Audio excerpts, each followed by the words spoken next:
Catching up on your sleep? Bored? That started, listen. Snow News Week? That's started out a little bit put on. And then once I was like faking a yawn, my body was like, oh, yeah, good call, man. Good call.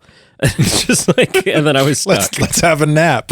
Yeah. And then I was stuck. My body was like, yeah, a good yawn does sound really nice right about now. How's it going? I am legitimately tired, actually. Yeah, so am I. Howard is sick right now, and he's not. He's hard to keep kind of content and not crying at all right now. Like it's like to keep him happy at all right now is he really just hard feels because yucky and he's a baby and he's uncomfortable because he's sick. And the only way we're finding to like actually keep him happy is to be standing holding him. So like, thankfully I'm not like Emily's kind of the main person. My wife is the main person who takes care of him at night because I can't feed him. So she was up like most of the night last night, standing, holding him. Yeah. And I was up with him early this morning. Same thing. Yeah. But yeah, even though I'm trying to sleep through it, I'm not getting a restful sleep because she's up and down and he's crying in the room. And so for those, I'm a little bit tired.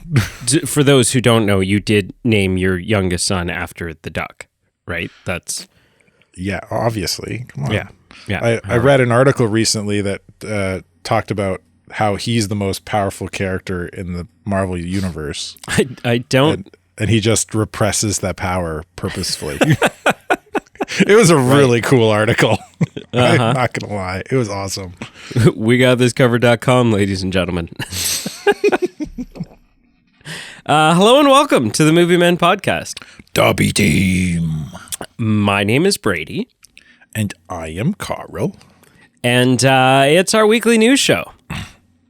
We got some stuff to talk about, but today's also a special day because in the week of news that we're covering was also what should be, I don't know why this isn't considered a statutory holiday yet.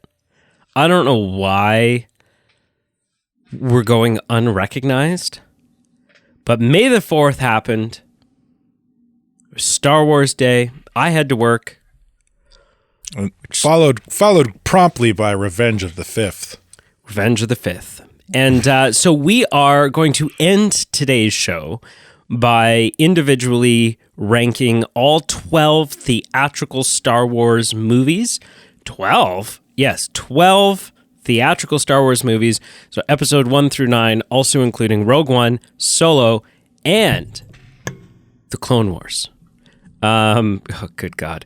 And yeah, so we're going to rank those from worst to best. So stick around to the end because that's going to be interesting. I expect at least one title of like crossover between you and me. At least one for sure. The rest, I don't know. It could be a total crapshoot. I have no idea. No idea. But I'm looking forward to it. So without further ado, let's get in. Do it. The Super Mario Bros. Movie. Did you see what I did there? Do it? Oh, yeah. Do it. You didn't. Do it. Do it. Do it. It was a horrible impression. It was not. Yeah. I apologize for that. You're the impressionist here. You see how I missed it? Yeah. Okay. Good. The Super Mario Brothers movie has been cleaning up. Yeah, it was on in our dinky little hometown theater here for 3 weeks straight. Yeah. Which is very rare for a film to do. Let me just pull up box office. It's for those that are unfamiliar with Hanover's screen, it's not a very big theater. It's one screen. Mm-hmm. So for him to keep a film here for more than 1 week and not bring in something else to kind of keep audiences coming in, it's a big deal. That speaks volumes to a film's quality for him to say, you know what, I'm going to keep showing this because people are showing up. Yep. It's currently grossed $1.15 billion. And I have yet to see it. I've yet to see it as well, too. I'm really looking forward to it, though. But apparently, the reason I haven't seen it is because I don't hang out enough on Twitter. Yeah. So recently, the Super Mario Bros. Movie, in its entirety, was leaked onto Twitter. A, like, bootleg, not high-quality version of it, but it was still the entire film, was leaked onto Twitter. Now, typically, when something like this happens, when something gets leaked online that shouldn't be online, be it a trailer, be it, whatever it is, the internet's pretty quick. I mean, people are able to, screen rip it and do whatever, and then they've got a copy and there's kind of nothing you can do about that. But the internet typically is pretty quick about getting stuff down before everybody sees it. When it comes to like highly copyrighted material like this that's not supposed to be out there. 9 million people saw it. 9 million? Yeah. 9 million views. 9 million people who would have... I don't know. I don't know if these people would have gone to the theaters or not to see it otherwise. But 9 million people sat down and watched at least some of the Super Mario Brothers movie in the 7 hours that it was on Twitter. Now, how is this possible? How did this happen? Well, it's two things that I can see sort of as being the culprit. Number one, the moderation. So, very famously, recently, Elon Musk took over, became the head honcho over at Twitter. And one of the first things that he did, sort of his whole agenda, was free speech, was reinstating quote unquote free speech, was reinstating some of the accounts that had been banned, like putting Donald Trump and people like that back onto Twitter, and just kind of being like, hey, we're not gonna sit and police absolutely everything you put online because it's Twitter. Right? Write what you want, do what you want. And so shortly after Elon took over, this team, thousands of employees that were put in place in order to moderate Twitter, the team seemed to kind of just disappear. A lot of people, like famously, Elon laid a lot of people off. He let a lot of people go. And it seemed like a lot of the people who were let go were the people that were supposed to sit and scan Twitter and make sure that there wasn't stuff on there that's not supposed to be on there. And so that's issue number one, is that essentially there just wasn't enough people put in place to be able to catch it and take it down. Two is now there's the whole, like it used to be, the little blue check mark that you can get on Twitter, the little blue check mark that you get on Instagram that's just like a verified account. Well, Twitter used to be the same way that Instagram still is, which is basically like, hey, if you're a big deal, if you're the shit, and you can prove that you are who you say you are, and you got a lot of followers, and you're actually like a public figure or a person of interest or blah, blah, blah, we'll give you this little blue check mark, and that will just kind of help people know that this isn't some fan-made account, this isn't whatever, like this is the real deal, this is you. And what Elon did with Twitter, because Twitter used to be the same way, all of a sudden Twitter became, well, for $17 a month, you can have a blue check mark. Yeah. I was like, and with that comes like a bunch of now perks. It's a subscription. Yeah, there's also a gold check mark that I think the price tag for that is higher, probably. I think it's a couple $1,000s a month. Yeah. Like, yeah. But it was monetization that Twitter definitely needed because it wasn't making money. But right, and so we don't need to debate. There's no debate. We're not debating here who's right or who's wrong. No. This is more about where the video was posted had a check mark. and so because it was a blue check marked account, the account has the ability to upload videos that are up to an hour long. So all they did was split the movie into 2 chunks and uploaded it, and wham bam, thank you ma'am, Super Mario Bros. Is online. Now, I'm curious what will come of this. Obviously, it's been taken down. You can no longer go and watch Super Mario Bros. On Twitter. And I didn't watch it. I wouldn't have watched it. Not only because of it, this isn't like some big high moral compass thing. This is just like, it was like a bootleg copy. It was like a dude sitting in a theater with a camcorder in his trench coat. Like, it's not even a good... Not a good quality to watch. Yeah, like, so... Not ideal for first viewing experience.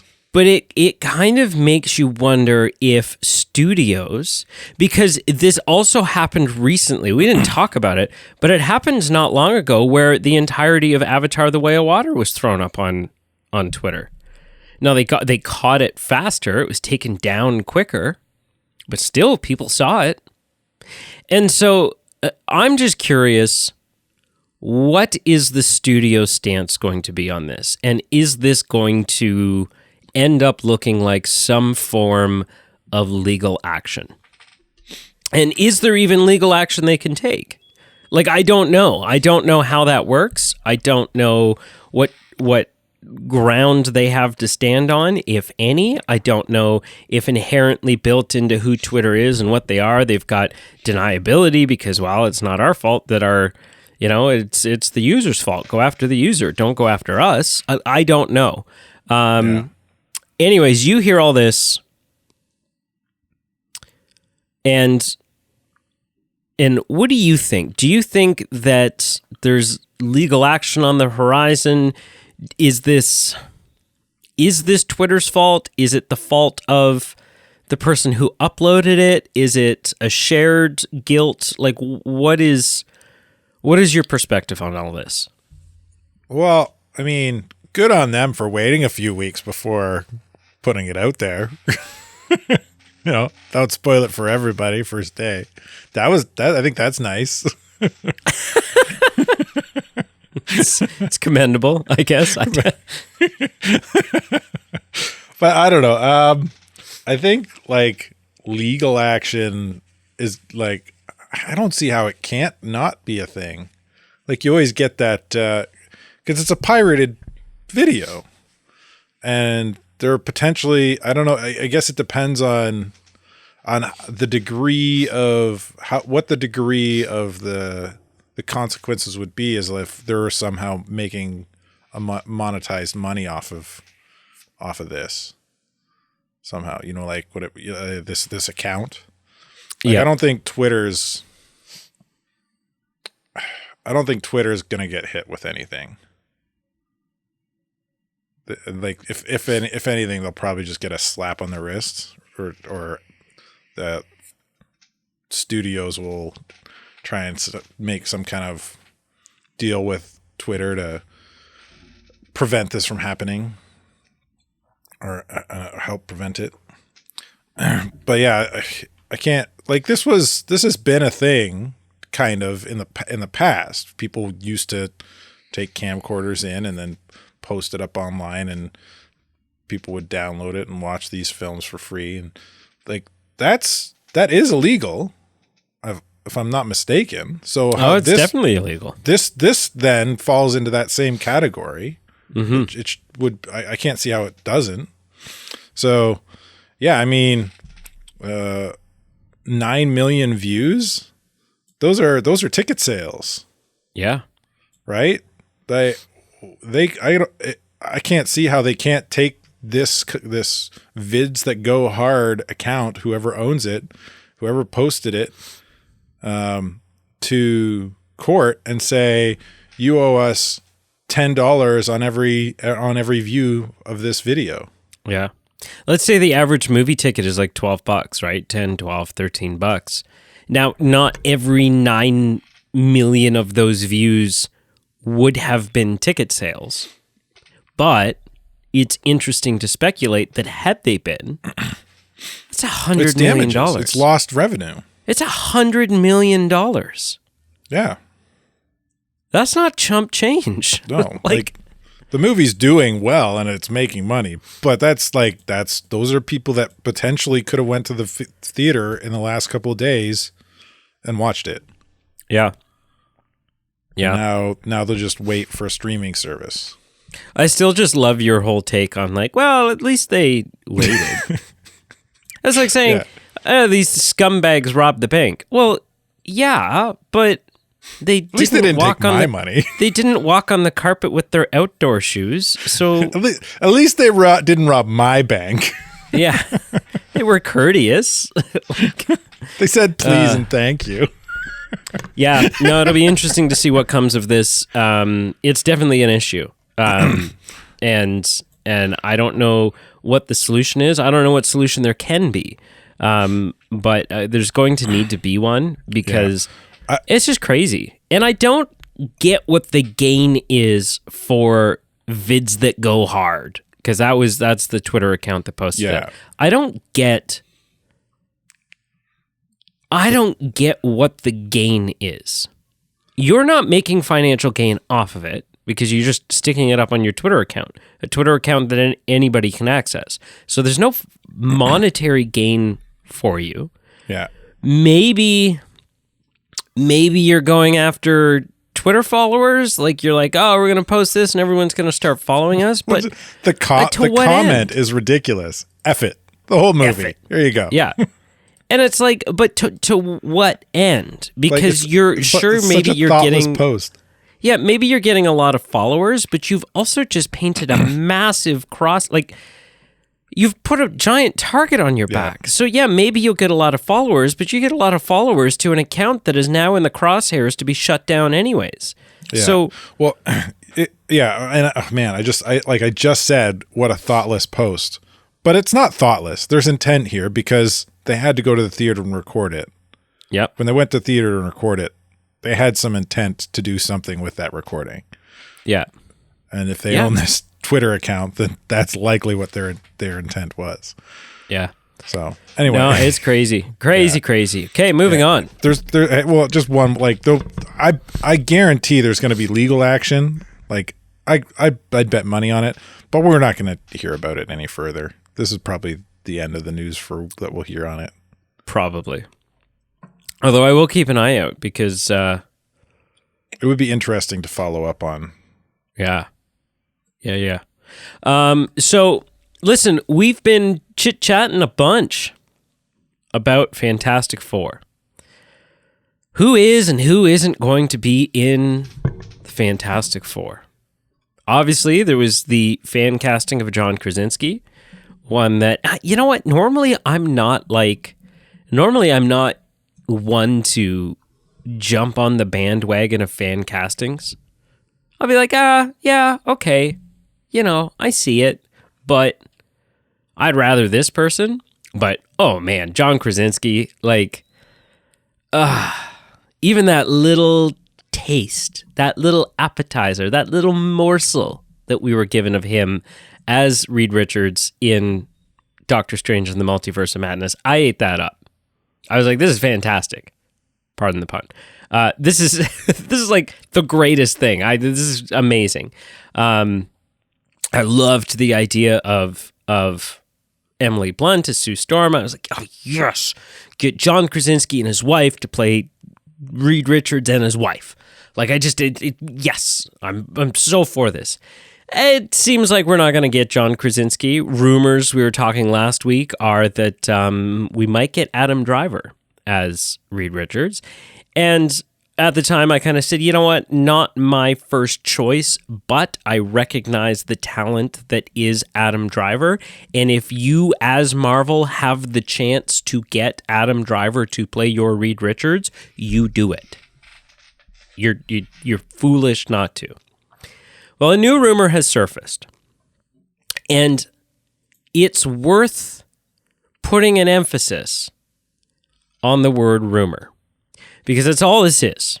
It is a rumor, and it's a rumor. There's several sites that are reporting this rumor, and they're all being very clear about the fact that it is a rumor, and they all are traced back to the same source, which is one person's Twitter account. Not the same people that uploaded Super Mario Bros., just for the record. It's all traced back to one Twitter account. Now, not a nobody account, a somewhat reputable account within the industry, within the movie space. Sometimes gets things right, sometimes gets things wrong. So again, just kind of take it with a grain of salt. But according to the scoop that Daniel Richmond supposedly has, Margot Robbie has been offered the role of Sue Storm in Fantastic Four. And not only that, but that she will continue to play Harley Quinn in the DC universe. Anyways, that she's going to kind of have a foot in both camps, which there's nothing wrong with. I have no issue with that whatsoever. I have no issue with an actor playing, a prominent role in both comic book universes. Absolutely, go for it, do it. But so let's talk about this. Let's talk about the rumor that Margot Robbie is Sue Storm, or is in talks to, has been offered, what have you. I don't think it's a bad pick if it's true. If it's true, I don't think it's a bad pick. I think Margot Robbie's a good actor, and there's never, ever, ever, ever, ever a circumstance where adding talent to your film is a bad idea. And in my opinion, Margot Robbie is talented. I've seen a couple of fan art renderings of her as Sue Storm. They all look perfect. They all look spot on. That means very little, because an actor's appearance can be changed to look like just about anything. And so, you shouldn't be cast for a role based on your appearance. But I don't believe this rumor. I don't think it's true. I don't think that this person's lying. I don't think Daniel Richmond's hopping online going like, "Ha, this will get me clicks." I think he believes. I think he was given this information. I just think it's bad information. And maybe I'm wrong. Maybe this is the same person that was saying Adam Driver? It's in this article. I've seen it. Mila Kunis would be Thing. Yes. Mila Kunis. He's the same one. Mm-hmm. Yeah. Yeah. So I think that discredits his guess right there. Well, here's the thing. There's no way she's going to be the Thing. Here's the thing. No. Hang on. It also suggested, I don't know if that was him reporting that or not, but it is a suggestion. It is a rumor that Mila Kunis is being eyed to play the Thing. Now, yeah. A lot of people will hear that and they'll get bent out of shape. They'll get grumpy. They'll go, "Yeah, Mila Kunis, blah, blah, blah." I've said this before and I'll say it again. because I do think it's worth repeating. And this is just my personal perspective, and other people will have different opinions, different preferences. That's fine. That's one of the great things about film, is that I can like something. You don't have to. You like something. I don't have to. I have no issue with gender or race bending in casting even iconic characters if the race or gender is not integral to who this character is. Give you an example. An example I've heard other people use, I've used before too. Superman. They were talking a little while back about how Michael B. Jordan might play Superman. Everyone got upset. Black Superman, blah, blah, blah. Superman is not, first of all, Superman is not human. People are like, Superman's American. No, nuh-uh. Nope. Superman's Kryptonian. He's not human. He is not of an earthly race. The pigmentation of Superman's skin doesn't mean anything. Means nothing. You could cast a Spanish guy. You could cast a super ripped Asian guy as Superman, and that's okay. I'd be okay with that, because the color of Superman's skin, the likeness to whatever Earth ethnicity this Kryptonian happens to be, is not integral in any way, does not affect or impact the Superman character.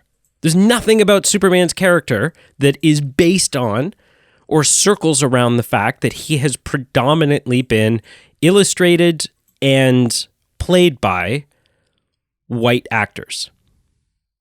Nothing. And so coming back to the Mila Kunis as the thing.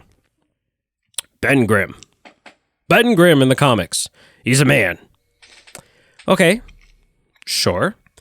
And so what you would probably have to do is not have a Ben Grimm. It would be a someone else Grimm. And that doesn't, like, who the Thing's character is, who Ben's character in the comics is. His interests, the fact that he's, Reed Richards' friend, he's like, also kind of a little bit of like a sciencey guy, but not near to the extent of Reed Richards, so on and so forth. The fact that he, that he gets exposed to this radiation and it changes him and he becomes this deformed rock figure. None of that is impacted. None of that is connected directly to what Ben Grimm has below the belt. None of it. Ben Grimm's genitals do not play a role in the character of who the Thing is. Like, none whatsoever. And so, do I think that they're going to cast Mila Kunis as the Thing? No, I don't.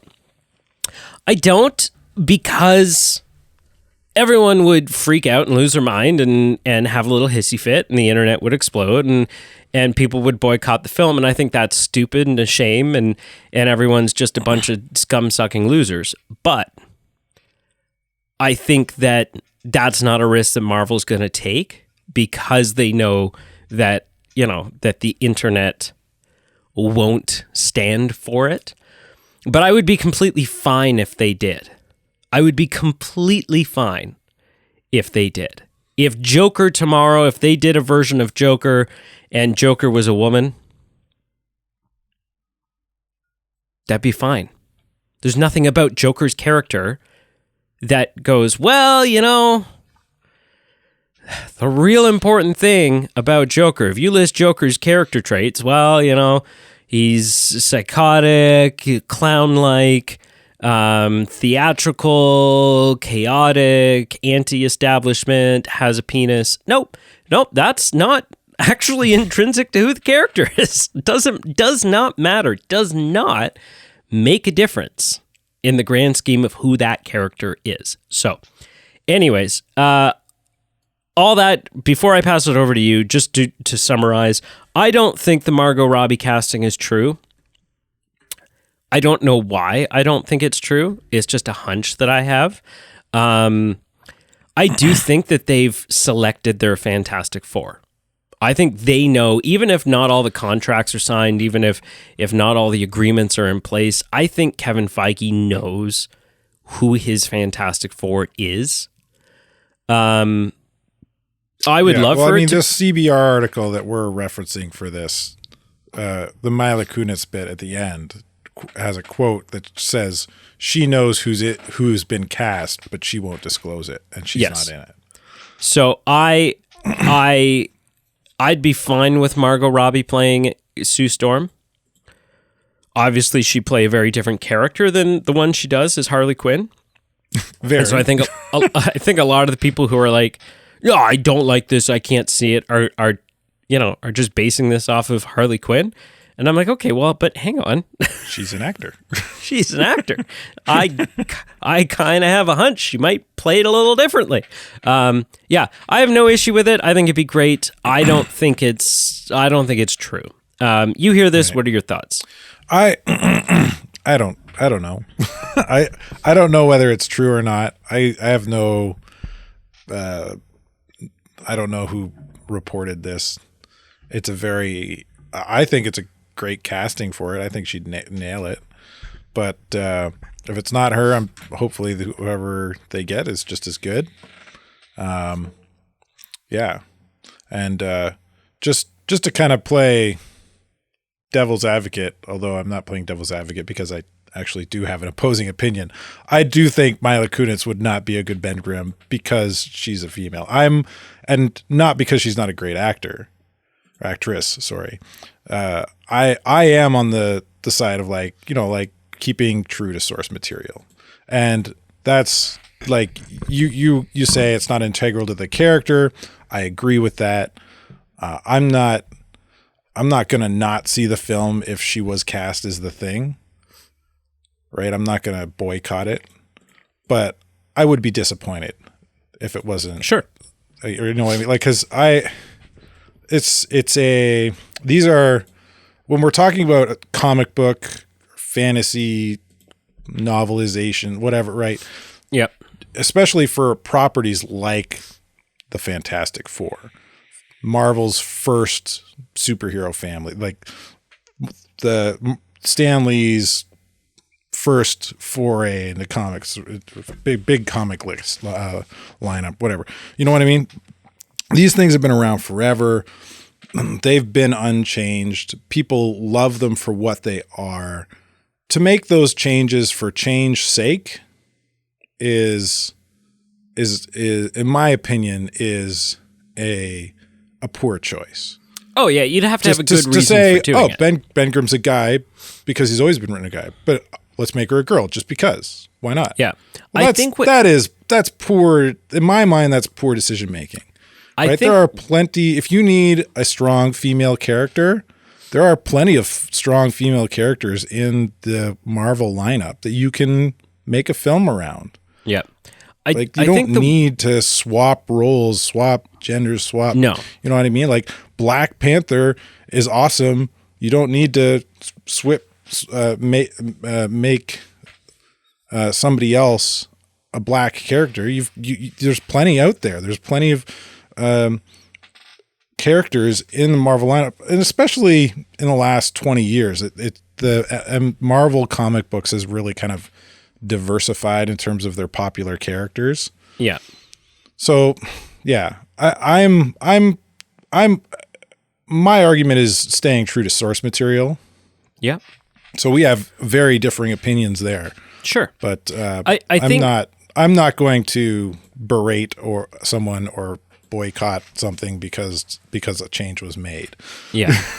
I think the two things that open me up to it more with something like The Thing is two things. One, if this were the first time, if we'd waited our whole existence to finally see the Fantastic Four on the screen, then I think I might agree with you a little bit more, because this is the fourth iteration, right? We had the one in, was it the 80s or the 70s or whatever it is?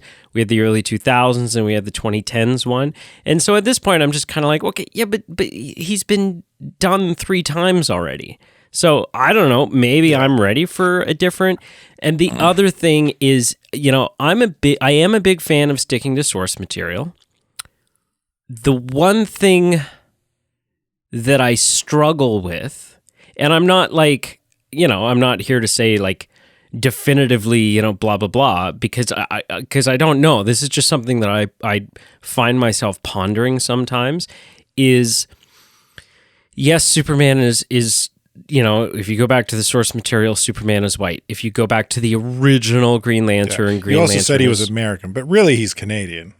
Okay, if you go back to the original Wolverine, he's white. If you go back to the original also Canadian Green Lantern, he's white. If you go back to the original Fantastic Four, they're all white. If you go back to, like whatever, back to all these, the original Batman, then he's white. But the thing that I struggle with sometimes, the thing that I ponder is all of the most iconic, like we've got great heroes now that are, super diverse and blah, blah, blah. But the real, like if we're talking about the OGs, the most iconic, the have been around forever, staple comic book characters, all of that source material, the origins of these characters come from an incredibly racist time. Like, come from a time where, it wasn't a character choice to make Superman white. It was a societal racist choice. It was the fact that it was the 20s. I think that's a stretch. It was the fact that it was... We're getting into a different debate here. Well, no, but still. I wouldn't say it's a racist choice. I would say it's... The creators of Superman were white, yes. They want to see a superhero that looks like them, so they made one. Yeah, That's not racist. Well, yeah, we'll move on. But I do think that if you're sitting in a boardroom in the 1920s and you have this idea for a new comic book hero, and it's the 1920s, it is good business in the 1920s to recognize that if you want this new hero to be your flagship hero, to be the hero that like sells 1 million issues, it's going to sell more issues. It's going to have better public response in the 1920s CEO, that's going if it's through white. Your mind. If you're the creator of the character, it's not. It's possible. We don't know, right? We weren't in the mind. That's not a question that either of us can ever answer. But no, but I would definitely take a different stance on that. Yeah, which is fine. Right. So okay, moving on. Anyway, have you seen Dune? This is a question I realized I did not have an answer to. Have you seen Dune? No. I haven't even seen the original. I've seen bits of the original. Well, I guess not. The books are the originals, but right. I haven't read the books. I've seen bits and pieces of the. When did the other movies come out? 90s? The 80s, early 80s. Yeah, somewhere in there. Yeah, I've only seen bits and pieces of those, so I've never seen any Dune or 84. read any Dune property in its fulfillment. Yeah, it's all of it. I don't know what. I mean, Patrick Stewart's in the original. I was aware of that. Yeah. Patrick Stewart, man, and some other people. Some other people are in it too, by the looks of it. Sting is in it. Good Lord. Huh. Pete and I reviewed it 2 years ago, the new one, year and a half ago, whenever it came out. I remember listening to it. And I was colder than lukewarm to it. Did not like it. Was just bored. Was just like, this is boring. Mm-hmm. Almost nothing happens. It was confusing as hell. Even like going back going back and being like, okay, I missed something here. Let me watch this scene again so I can like grasp what's happening. I would watch the scene a second time and be like, nope. Like I don't know what's happening. I have not gotten around to watching it a second time, but want to. It's on my have to list. So that you understand what's going on before you watch part 2? Well, no, just because it's like, because I'm like, I must have just been like in a mood or half asleep, or because the world loved it. And so I'm definitely in the minority, which doesn't necessarily mean I'm in the wrong, but it definitely makes me wonder more if I'm just missing something. And so I definitely want to rewatch it. Dune 2. The trailer for Dune 2 has dropped. I don't know. I mean, being confused about Dune 1, the trailer for Dune 2 has confused me just as much. I'm like, okay. I mean, it looks beautiful, looks gorgeous, looks incredible. The visual effects look unbelievable. But I don't know what this is about. I'm not looking forward to it yet. I mean, I'm looking forward to reviewing it because it's going to be a big content moment for us. It's something that Pete and I are working towards, building towards, doing our review of. But from like a night out at the movies alone, I don't care. And maybe that will all change. Maybe that will change when I go back and watch the first one again. Maybe I'll be like, oh. And then I'll be super pumped and super excited. I have no idea. It looks like maybe Zendaya is actually in this one. Because I don't know if you know this. Zendaya was used very heavily in the marketing for the first Dune. As you do. If you got Zendaya in your movie, you put her in the trailer, man. You market the shit out of that. She's in the last 5 minutes, maybe, of a almost 3-hour film.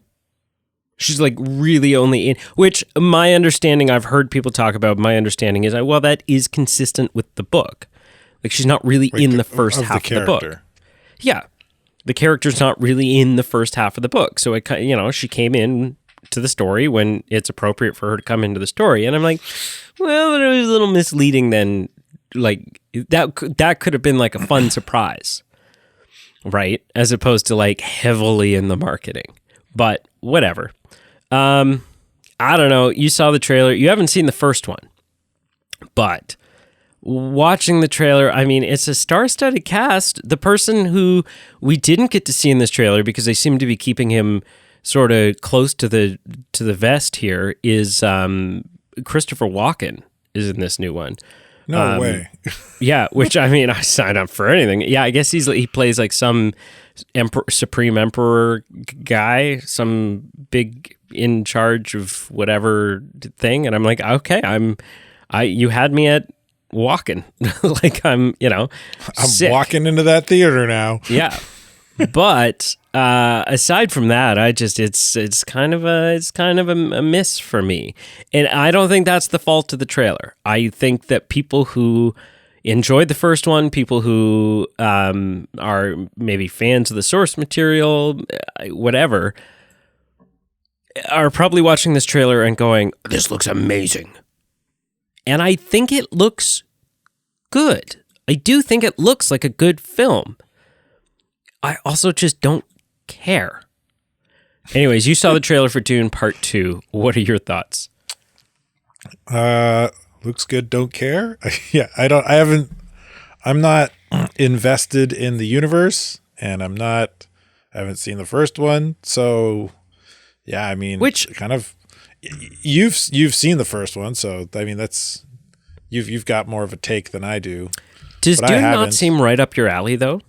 I've always been intrigued by it, but for whatever reason, I've never spent time and effort to go out of my way to watch it.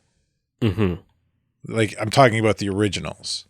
And because I haven't seen the originals, I'm not invested in needing to see these new ones. Right. Okay. Well, but again, like, it is right up, kind of should be right up my alley, and there is some interest there, but again, for whatever reason, I just haven't made an effort to watch them. Maybe that's what we'll do. I need to rewatch it. You haven't seen it. Maybe we'll pick up a case of Whirly Pops, and we'll sit and watch Dune, and we'll invite Pete over so we can pause it and ask him questions when we don't understand. Be like, what the hell is going on here, Pete? You know who we should get? We need Marshall, because Marshall is the one that's gonna set us straight and be like, wow, we got Pete, actually, this is Marshall and us. Yes. All right, moving on. It's a date. Moving on. We've talked a lot about different streaming services. We're in what I would consider to still be the dawn of the streaming wars. It seems like streaming, Netflix has been around for a while now. That sounds like a movie title. Dawn of the streaming wars. But like the actual streaming wars, everyone's got a streaming service. Who's going to win out? Who's going to go the distance and who isn't? We're still pretty green in this whole thing. It's definitely like the golden age would have been when it was like just Netflix, because everything was on Netflix. The golden age Netflix is over. And now there's Amazon like Prime. Civil War. Yeah. And one of the ones that we've talked about is Paramount Plus. Now, I signed up for Paramount Plus 2 years ago, year and a half ago, because it was cheap. It was relatively cheap. I think it was like $10 or something a month. And it was one of the first, like, aside from Netflix, it was one of the first ones that I was aware of. You know, obviously there was like Hulu and Crunchyroll and shit like that for a very long time. But Paramount Plus was like, it was kind of, to me, at least on my radar, it was like the next big, like, oh, Paramount. Like, this is serious. This is a studio with their own streaming service, right? It was right around the time I think that Disney Plus was kind of hitting the scene as well. And it was like, okay, like, here we go, Paramount, let's do this. I signed up for Paramount Plus. I immediately turned off the reoccurring billing when I discovered that the American version of Paramount Plus and the Canadian version of Paramount Plus were two very different Paramount Pluses. That's the CRTC for you. Well, no, that's not even the CRTC. That's just like yes, it is. No, it's the way it works with streaming. You know, it's because it's the same as like why Paramount Plus in Mexico probably sucks, right? It's licensing. You have to pay. Like, it's not like it's really, really complicated. It's not like Netflix can just, you know, we have this server and everybody accesses it globally. And so once we've paid to put a product on there, obviously aside from Netflix original stuff, they own that. But if it's something that they're licensing, then in order to put it on there, you have to license it kind of separately for every different country. So it's just kind of like a cost thing, right? So it's like everything gets licensed in the States because you have your most subscribers there. You have your most financial return, and that's the audience that you take care of. I don't agree with it because obviously I get the short end of that stick as a Canadian, but no, the American Paramount Plus, it seemed like, because I was able to browse through and see like, oh, you know, what do they have? And I turned my VPN on and I kind of checked out like, oh, okay, cool. Like American Paramount Plus, sick. But then I was like, wow, but you know, I don't have a way of putting the VPN on my Xbox. Oh, and that was the other thing too, is like, I don't even think there was an Xbox app at that point. So it's kind of like Paramount Plus was going to be good for me if I was sitting at my desktop with my VPN turned on. And then it was kind of like extra long HDMI cord going. It was just like, and so anyway, so I got rid of it. His American Paramount Plus was like a crisp high five, and like Canadian Paramount Plus was just like someone kind of shooting their pointer finger at you and going, "Hey," like it was just you get to pick up whatever's left in the fields after. Yeah, like it's just kind of. They might not have even had any movies on it. I think it was just like a couple of TV shows was all that was literally like all of the Canadian Paramount Plus was maybe 20 titles. And I'm like, what the hell am I, what? So I got rid of it real quick. But I'm going to read this because I'm not going to be able to articulate it better than this article does. 60 million people can be wrong. On Thursday morning, Paramount Global reported now having 60 million subscribers to its core streaming service, Paramount Plus. But by the end of a disastrous trading day, Paramount Plus dropped 28%. 28% share. That's a big drop. One, crippled by poor quarterly earnings and a major cut to shareholder dividend. So for those that don't know, dividend is like if you're a shareholder, if you're a shareholder in a company, then your dividend is like every so often it's like, and it's not just like randomly, I don't know, it's different for different things, but it's like, hey, here's, you're a shareholder, here's a kickback. We're doing real well, here's a kickback, right? And so the kickback, there was a major cut in that, what they were paying out to their shareholders. Equity analyst Stephen Cahall of Wells Fargo suggested the company just quit streaming altogether at this point. Paramount Plus, like every streaming service, is not named Netflix or Hulu, is not yet profitable. This is true, but that's only the beginning of Cahall's argument. Analysts and media executives have long speculated that only a handful of all the streaming options around today will survive or make money in the long run. Cahall is ready to scratch one off that list today, even if Bob Bakish, his fellow senior Paramount executives, are not. Why is direct-to-consumer, or streaming, the wrong approach? Because it's too crowded, meaning lack of scale. Only Netflix currently has healthy margins and is 7 times Paramount Plus's scale. We think Disney can get there too, and it's 3 times Paramount. Cahall wrote in Investor Note Thursday, alas, we see no willingness for these paths. So basically, a couple of things are said here. One is that if you're not Netflix or Hulu, your streaming service is not yet profitable. And that's true. That is 100% true. That only Netflix and Hulu have seen profit are in the green, or in the black, if you prefer, when it comes to their streaming services. Everyone else right now is still, whether they're spending more on content than they're getting in, or they're still in that growing pain stages where they're like, hey, we just kind of got to like get this thing up and running, or whatever it is. Everyone else is kind of bleeding cash right now. And they all see it. That's part of the plan. You start a streaming service and people are aware, like, we're not going to start making bank right away. But yeah, we got to get people onboarded. Yeah, and there's a couple like I think the projection is that by the end of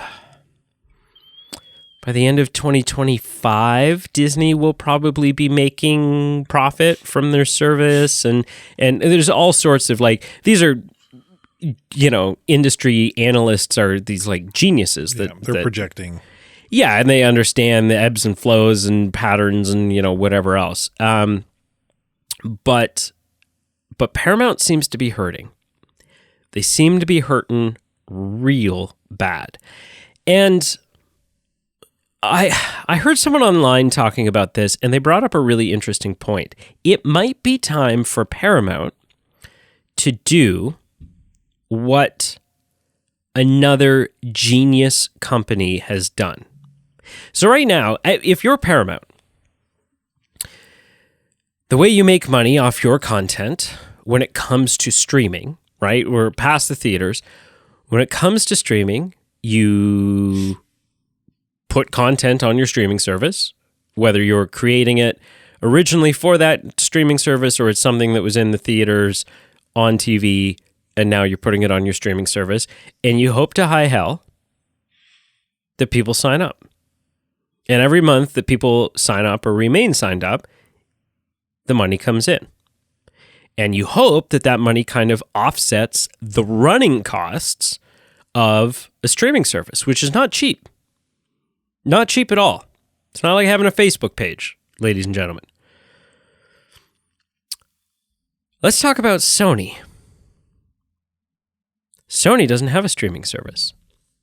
And Sony has said, we're not going to play that game. We're not going to play that game. Why? Because we can just make the content that we're making, put it in the theaters, make a shitload of money in the theaters, and then have you, Netflix, have you, HBO Max, have you, whoever else, pay us to put our product on your streaming service.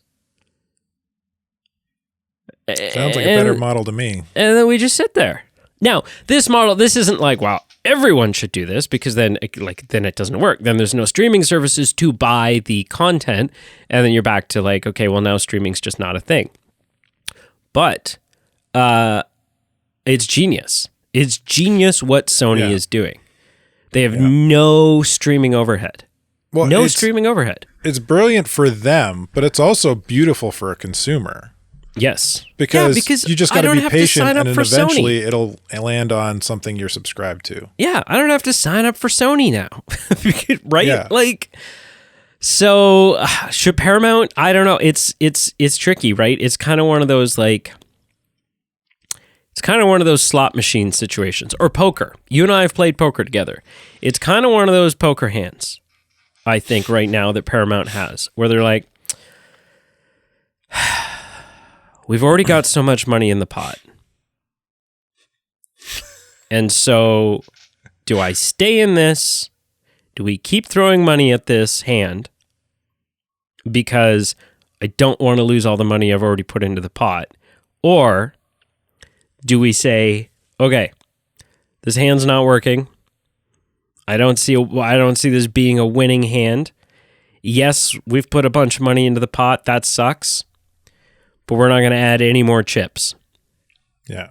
Fold and cut your losses. Cut your losses. So, I don't know. I think this guy might be right. I think it might be time for Paramount to... Because listen, the American Paramount Plus, it looked fantastic. I signed up for it, thinking that's what I was getting. It's not what I got. And maybe 2 years later, Canadian Paramount Plus is a totally different story. Maybe it's a totally solid service. I have no idea.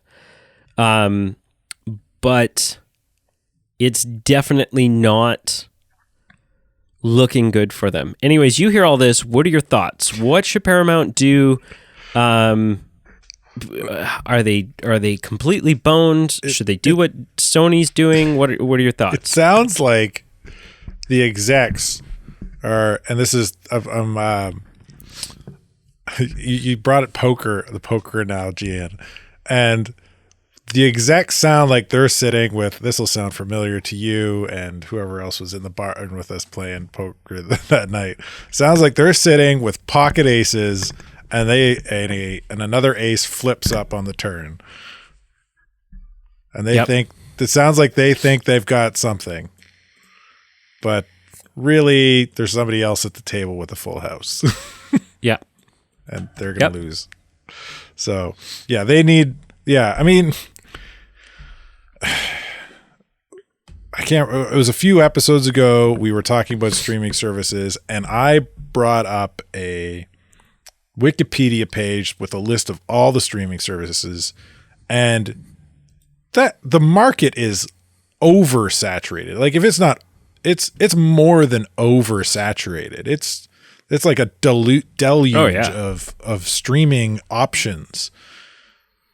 And yeah, you're right. Like it costs money to maintain these streaming sites and maintain these servers and re-upload stuff and make sure everything's running right and have an app and make sure that's right. You know, like you got to pay people, you got to have a facility to have these servers at. Like there's money involved, and some of them are going to have a way more overhead than others.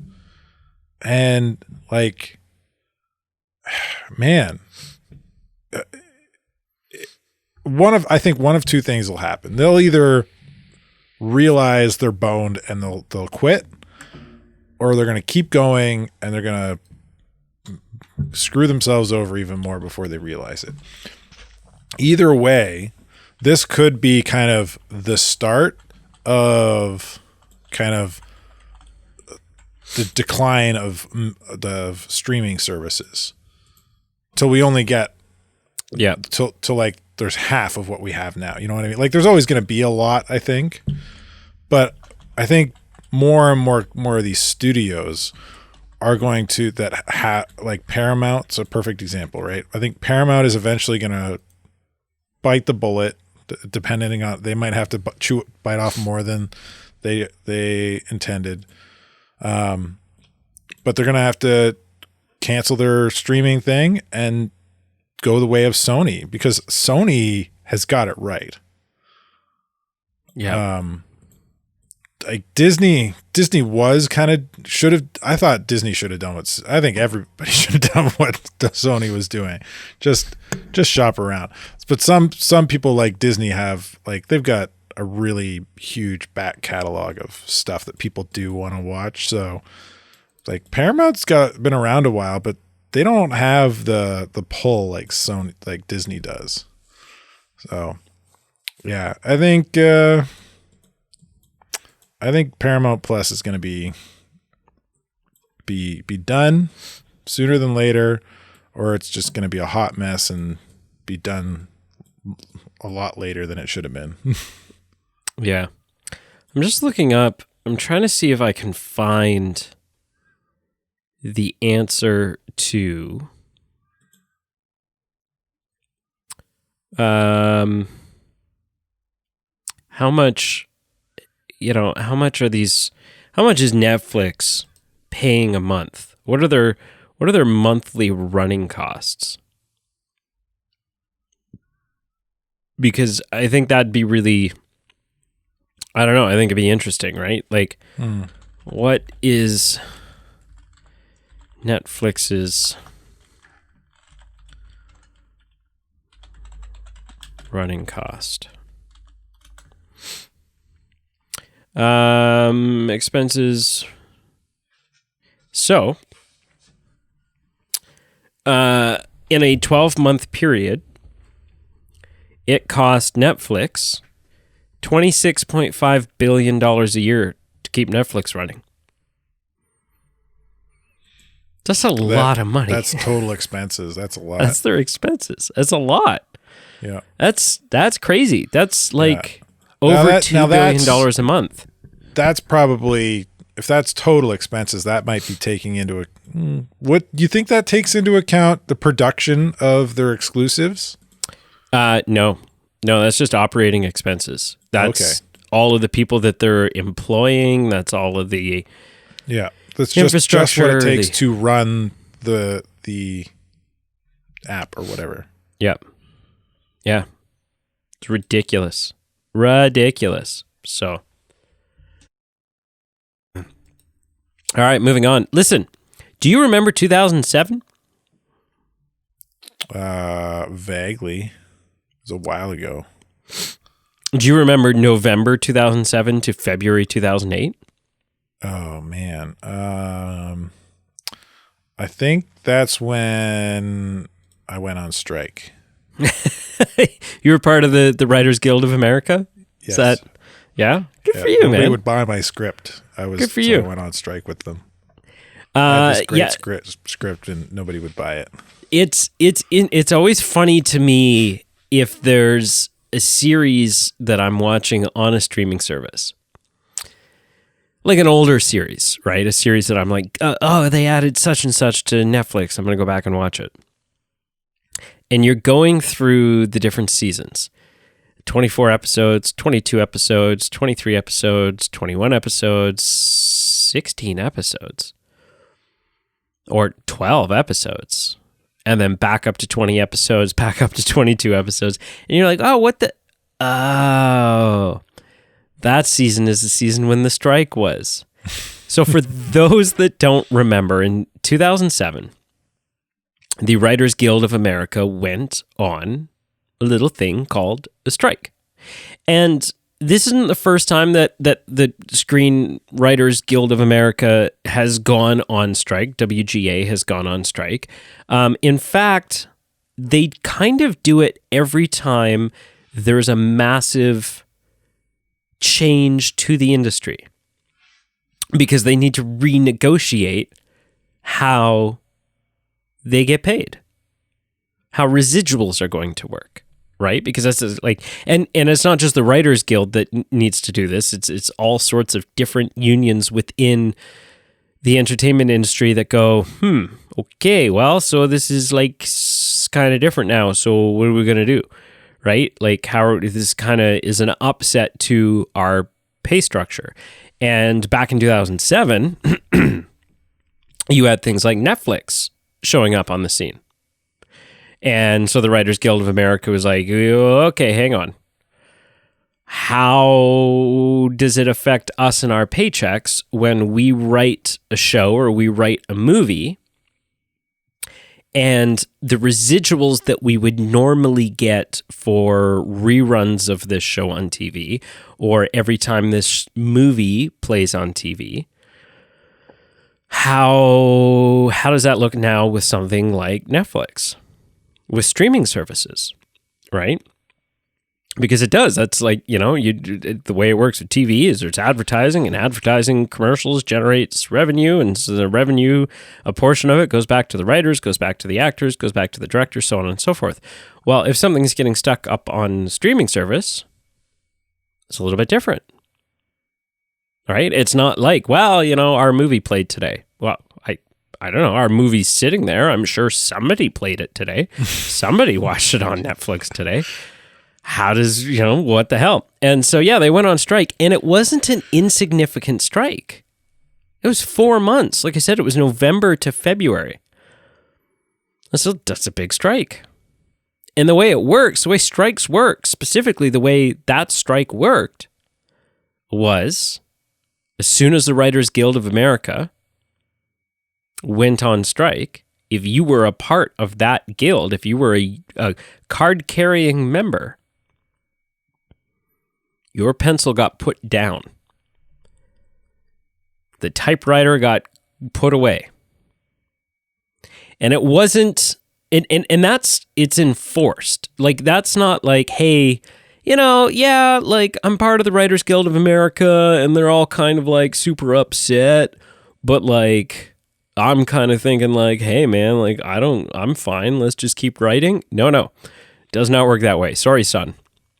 You're part of the Writers Guild of America. The Writers Guild of America is going on strike. Put the pencil down. You cannot write until this strike is resolved. And obviously, eventually it was. And yes, there was a lot of things that got delayed. And back then, there was a lot, as sort of alluded to, there was a lot of seasons that were cut very short. Like a lot of television series that just kind of ended. Those were heavily impacted. One of the things that got impacted the most, and it's something people don't often think about, is daily talk shows. The Late Night Show, The Tonight Show, the Conan O'Brien, Jay Leno's, Jimmy Kimmel's, Dave Letterman's, what have you of the world. Well, those shows depend on daily writing. so that they're up to date and they're current. And the monologues are talking about things that happened yesterday or today or, whatever it is. And all of a sudden they didn't have writers. So it really is an upset to the industry. Well, fast forward to 2023. We're at it again. The Writers Guild of America, whatever the hell they're called, are on strike again, officially on strike now. Now, it was something that we were probably going to talk about regardless. We didn't talk about it last week when it was kind of like impending, imminent. If they didn't reach a settlement, the strike was going to happen. And by the time we got around to this week's news, we're in full-blown strike mode. And it's a put your pencil down. Stop writing. Step away kind of scenario. And so what I wanted to talk about is how does this impact and affect our movies? Our movies, our TV series, the stuff that we love, the entertainment that we consume. Well, it affects it quite a bit. There's quite a bit of impacts that this is going to have, in that if a script is currently being written for a project, if we're partway through writing a script, the writers who are writing the script have to stop writing. They're not allowed to continue writing. If a script is finished, then the work is done and you can shoot the movie because the script is written. However, if a couple of days into shooting, a couple of weeks into shooting, you determine you need 15 pages of rewrites because of, whatever isn't going to work out the way you thought it was, or we kind of want to go in a slightly different direction, whatever. That happens all the time. You're out of luck. You're out of luck. And it affects... Does this affect reality TV, do you think? I mean, reality TV is pretty scripted. Absolutely it does. Yeah, absolutely it does. They're not given lines of dialogue, though. You'd be surprised. I mean, the hosts definitely are given lines of the host dialogue. Would, I guess. Yeah. So it shows you how real reality TV is. Yeah, exactly. It affects everybody who is a Writers Guild of America card holder. You know who is a Writer Guild of America card holder? James Gunn. Because he writes stuff, right? And so here's a really interesting example. Superman Legacy, the film that James Gunn wrote and is directing. Well, the script is done. But even on his own film, he's the head of the studio. He's directing the film. He's writing the film that he's directing. It's his movie. Now, the script is done, so he can start shooting it. But had he been partway through writing his script, he would have to stop. He would not be allowed to continue writing.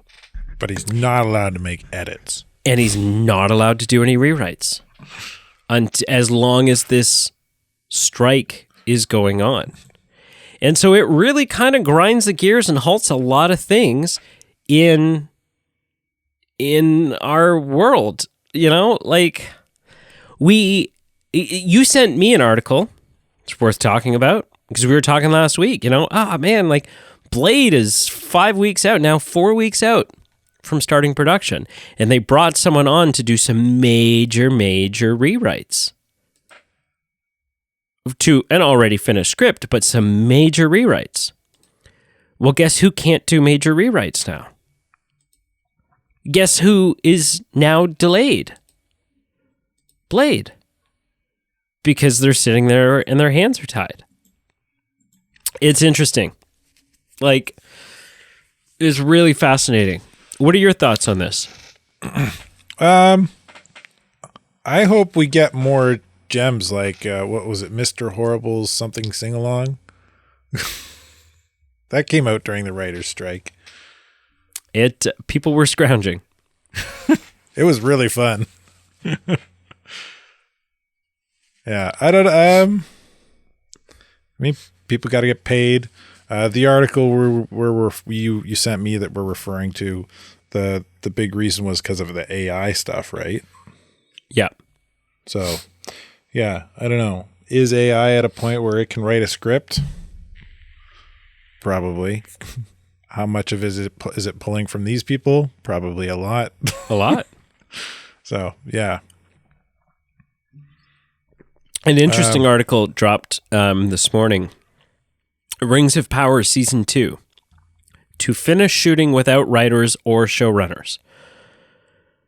Because that's always a good idea. Yeah, the first one wasn't contentious at all. Let's just finish this one without writing, good or bad. Yeah, we'll just we'll wing it. I don't know. What do you think? You know who your Gandalf character is. say? Make up the lines. Yeah, I don't know, man. It's What are your thoughts on Blade getting delayed? This is now improv. Yeah, the Rings of Power is an improv. I mean, this delay isn't Blade's fault so much. I mean, it is and it isn't. Like, had they not found themselves in this situation already where we're 5 weeks out from shooting and there's rewrites, then Blade would not be affected by this. Yeah, I think I'm more interested to see how long it drags out this time. I hope not long. I really hope not long. Because as you mentioned, the last one was months. Yeah. Right. All this Star Wars stuff that was just announced, like where's that? Like everything's. If the big issue is the AI thing, it might be quick, right? It might be okay. Nobody gets to use an AI script. You have to hire a writer. Yeah, but how do you prove it? But then it could be longer. Yeah, because the writer could just be like, I'm going to phone it in today. ChatGPT, whatever the AI site is, make me a script. These are the premises. Yeah. These are the parameters. Write this. Yeah. I honestly, it wasn't you I was sharing it with. So I had hopped on ChatGPT a couple weeks ago. And it's got a long way to go. Like a really, really long way to go. Oh, but it's scary how smart this stuff's getting. So to give you a rough idea, this is, again, without giving it any parameters, I simply typed into ChatGPT, write the beginning of a sequel to The Hobbit. That's all I said. And this is what it spat out. I won't read all of the because I said, okay, now write some more. And I got to the point that, it had like a 30-page version of a novel, and then it said the end at the end, right? So I'll just read you this little beginning, like the first page. Bilbo Baggins had long since returned to the Shire after his grand adventure with the dwarves and Gandalf, but he couldn't shake the feeling that there was still more to be done. He had grown restless in the peaceful years that followed, longing for the thrill of adventure once more. It was on a clear spring morning that Bilbo received an unexpected visitor, a dwarf by the name of Dwalin, one of the original company that had journeyed with him to the Lonely Mountain.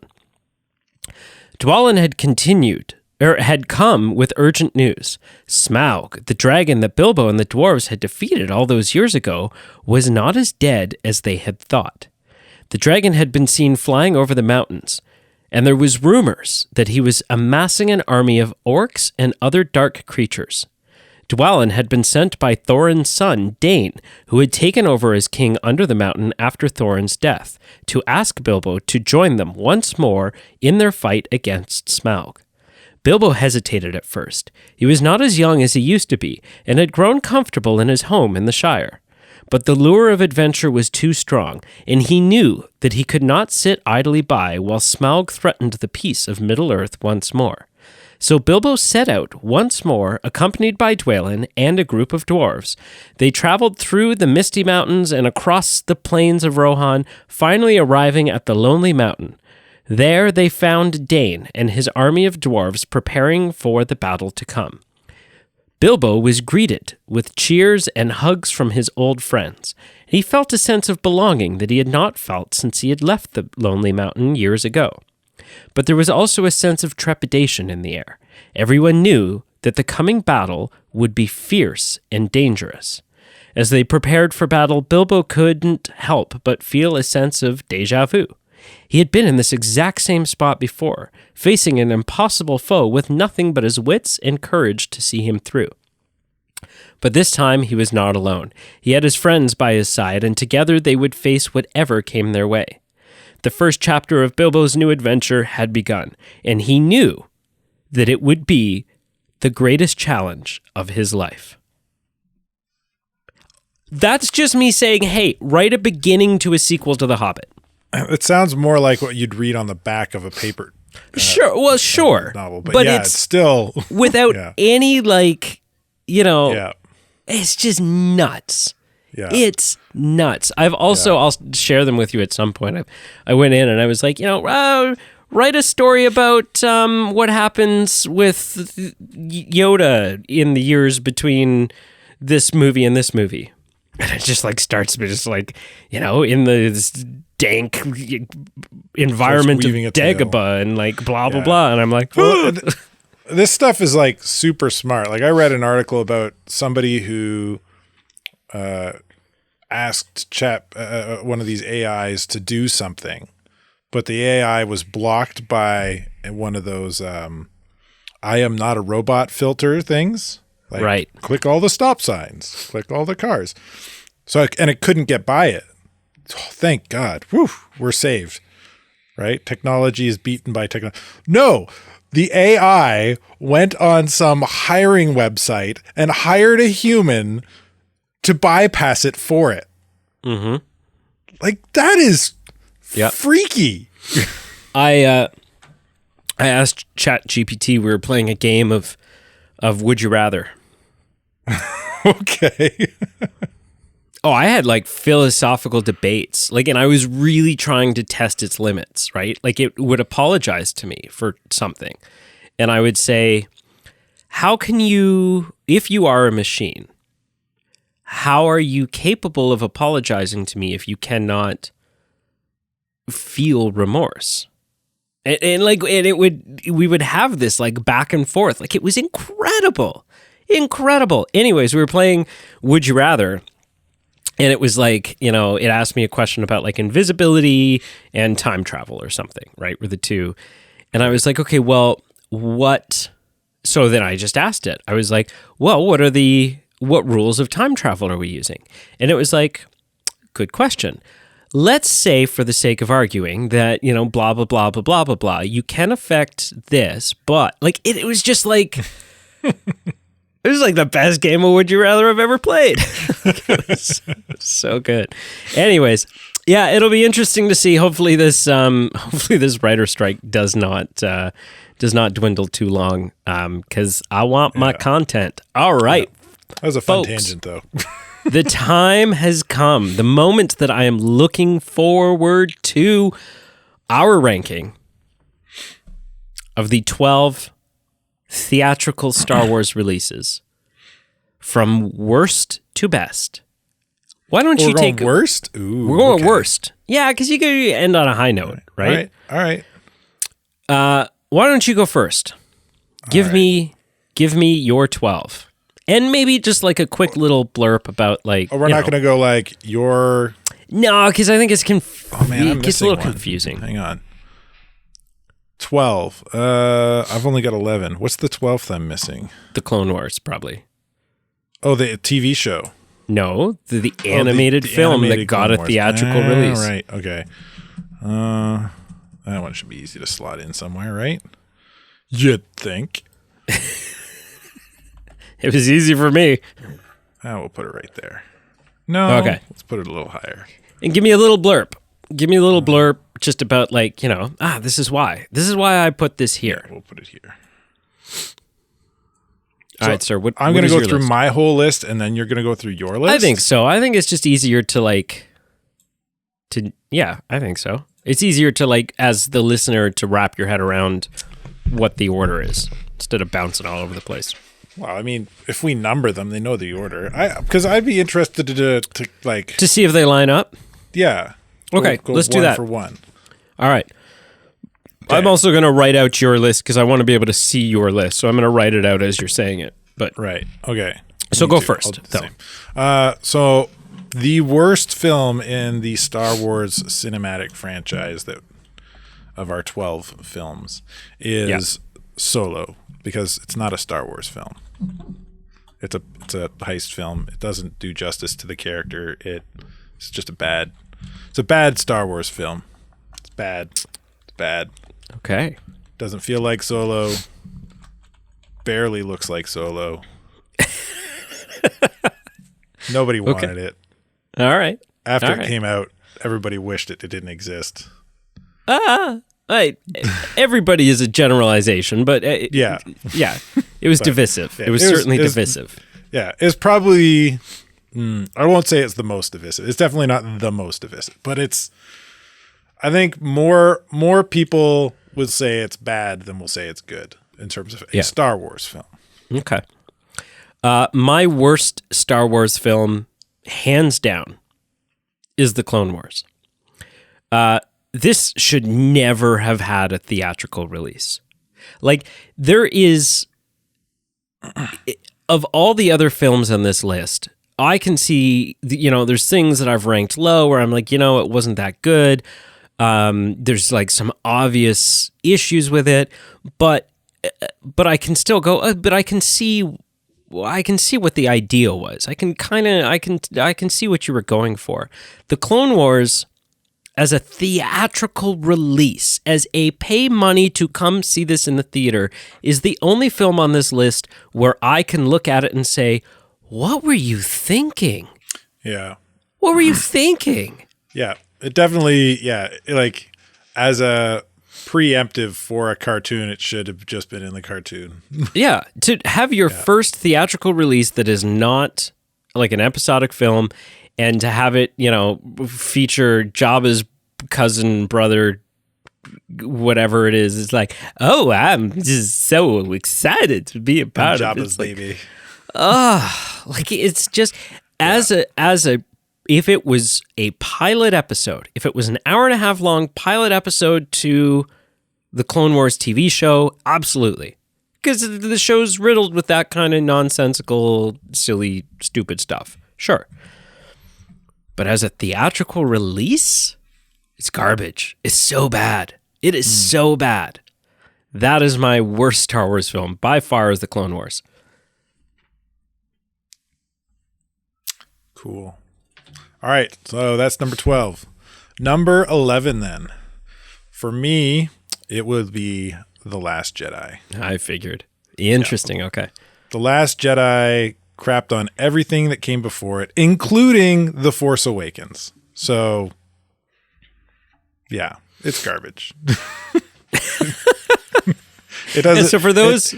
Thematically, it feels like Star Wars, but it does not take into consideration any of the original trilogy, any of the story that George Lucas told.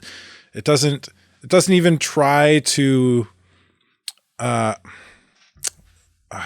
don't think appease is the right word, fans. Try to honor, that's a better word. Try to honor fans by kind of diving into some of the Legends lore and using some of that. It doesn't even follow like normal Star Wars canon lore for a lot of it. Right. Like it's just bad. It's like I've been watching a lot of content of people kind of breaking down some of the short form content. It's not very long, but like 5-minute videos on YouTube of people kind of breaking down different reasons why they think it didn't work. And there's one where there's a interview with Rian Johnson where he talks about his ideal film being a film where half the audience loves it and half the audience wants to walk out. And that's this film. Yeah. And that doesn't make any sense to me. Why as a filmmaker, as a writer, as somebody who's trying to make content, would you want to make something that people hate? That doesn't make any sense. I don't get that. I don't know. It doesn't. Yeah. And that's this film. And so in my mind, like I don't know. Like, this is just me projecting my thoughts on why it could possibly be this bad. Yeah. But I feel like Rian Johnson purposefully took a wrecking ball to Star Wars just so that half the people would hate it. Okay. All right. Moving on. Okay. So you don't like The Last Jedi. It's worth noting for those that are interested, Carl and I are currently in the planning stages of sorting out. We're going to do a standalone episode where we have a debate. We're going to bring on a moderator to moderate the debate. It'll be a proper, like, I don't know what the structure is going to be yet, but it'll kind of be like, okay, Carl, you have 5 minutes for your opening statement. Brady, you have 5 minutes for your opening. It'll stay civil. It'll stay, blah, blah, blah. And it won't be about, is The Last Jedi a good movie or not? Right? So arguments like, well, The Last Jedi craps all over The Force Awakens, that'll be a useless argument because we're not arguing whether or not it's a good movie. What we will be arguing is within The Last Jedi, whether it's a good movie or not, is Luke's story in it consistent to his character arc from the original trilogy? And yeah, so it'll be interesting. It'll be an interesting debate. Obviously, Carl's on the side of no, it's not consistent. I'm on the side of it's 100% consistent. And we're both prepared to argue our viewpoint. So look forward to that. Keep an eye out for that. My number 11, second worst Star Wars theatrical film, is Solo: A Star Wars Story. I don't dislike this film, right? Just because it's 11th doesn't mean it's like, oh, this is an awful movie. It's just like, it's just not as good as the other ones. Yeah, it just, I just don't care, right? Like it is, aside from the Clone Wars, the one that I'm least likely to reach for and put on. I think I've only seen it all the way through once, maybe twice. There's some fun moments in it. The action's good. I like Woody Harrelson's character in it. I love the twist of having Darth Maul show up. Like, that was great. There was a lot of stuff that they kind of set up that, because they aren't doing a sequel to it, kind of don't go anywhere. Excuse me. Kind of don't have like really a tie-in to anything else. So it just kind of felt like, wow, what's the point? And I think it was a poor move making this film in general, but specifically when they did, because this film came out just after Force Awakens. This was the next film to release after Force Awakens, where we just not only saw the return of Harrison Ford as Han Solo, but we saw Harrison Ford as Han Solo die. And so then to turn around and give us a different Han Solo, like, actor in the role, it was just kind of like, it was very similar. Yeah, and it was very similar to, although the actor didn't change, the fact that right after Endgame we got Black Widow. And I was like, well, yeah. You're giving us a story about a character that you've just killed off. So, yeah. Yeah. That's a good comparison. Although Black Widow was actually a pretty decent movie. Actually, it was really good. I really liked Black Widow. But yeah. I like it as well. Yeah. Yeah. Oh man, what a bad film that was. Well, it wasn't. No, you're right. It wasn't, like I said it earlier too. It's not a good Star Wars movie. Like, as a heist movie, it's fun. But it's not a good Star Wars movie. Yeah. What's your next one? It feels like a heist movie, and they tagged in Star Wars member berries. Ooh, look, Millennium Falcon. Yeah. Yeah. Anyway. So that's 11, eh? No, that's 10. Yeah, that's 11. So we're on 10. Yeah, that's my 11, yep. Yeah. So 10. My number 10 is Rise of Skywalker.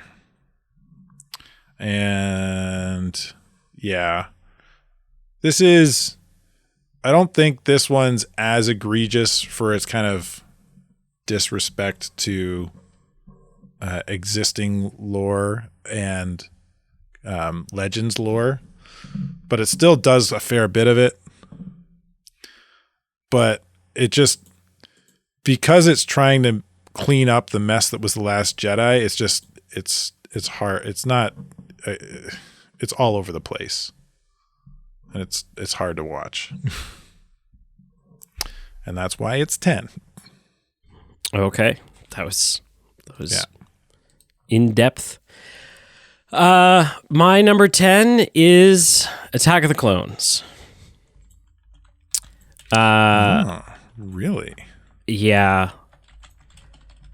It's just not great. Like, it's just, between the whole, like, I hate sand. Yeah, the romance stuff is a little hard to swallow. It's hard to breathe. You tear Anakin, you're tearing me apart. Like, it's some of the goofy stuff of C-3PO's head getting swatted, like his head on the battle droid body and vice versa, is just a little tacky and out there. Yeah, it's just, to me, it's not. It's got some great redeeming moments for sure, right? Like Yoda fighting Count Dooku. The discovery of Jango Fett. The Camino stuff is pretty cool. But like, aside from that, and obviously the Jedi, all the lightsabers lighting up in the Geonosis battle. That's battle is way more detailed than people realize. I seen a breakdown of where a person's like going frame by frame and like just watching the background stuff. There's some crazy stuff that goes on in the background of that whole Geonosis fight before the clones show up. Yeah. Oh yeah. So, but all in all, it's just kind of a meh. It's just kind of a meh movie. Like, it's just not good. It's kind of, and I think that I would argue that even prequel defenders who are like, the prequels are great. Even they recognize that of the prequels, Attack of the Clones is one of the weaker entries.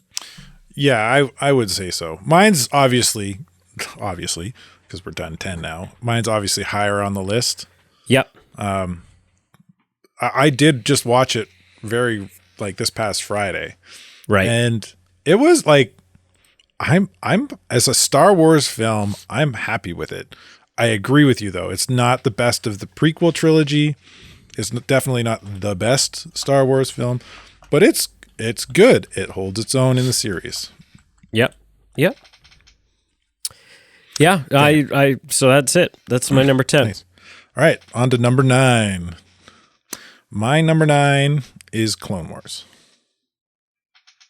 And I would say,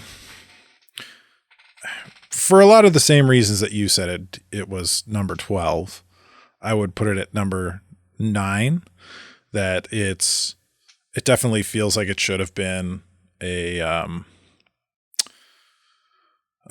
what's the word? For the first kind of foray for the TV show. The pilot, that's the word. Thank you. It should have been a TV show pilot instead of a cinematic release. And I agree, it is very campy with the Jabba the Hutt storyline. Yeah. Outside of that Jabba the Hutt storyline, like, you kind of remove Jabba's weird cousin, and it's a pretty good film. Like, it's a fun flick.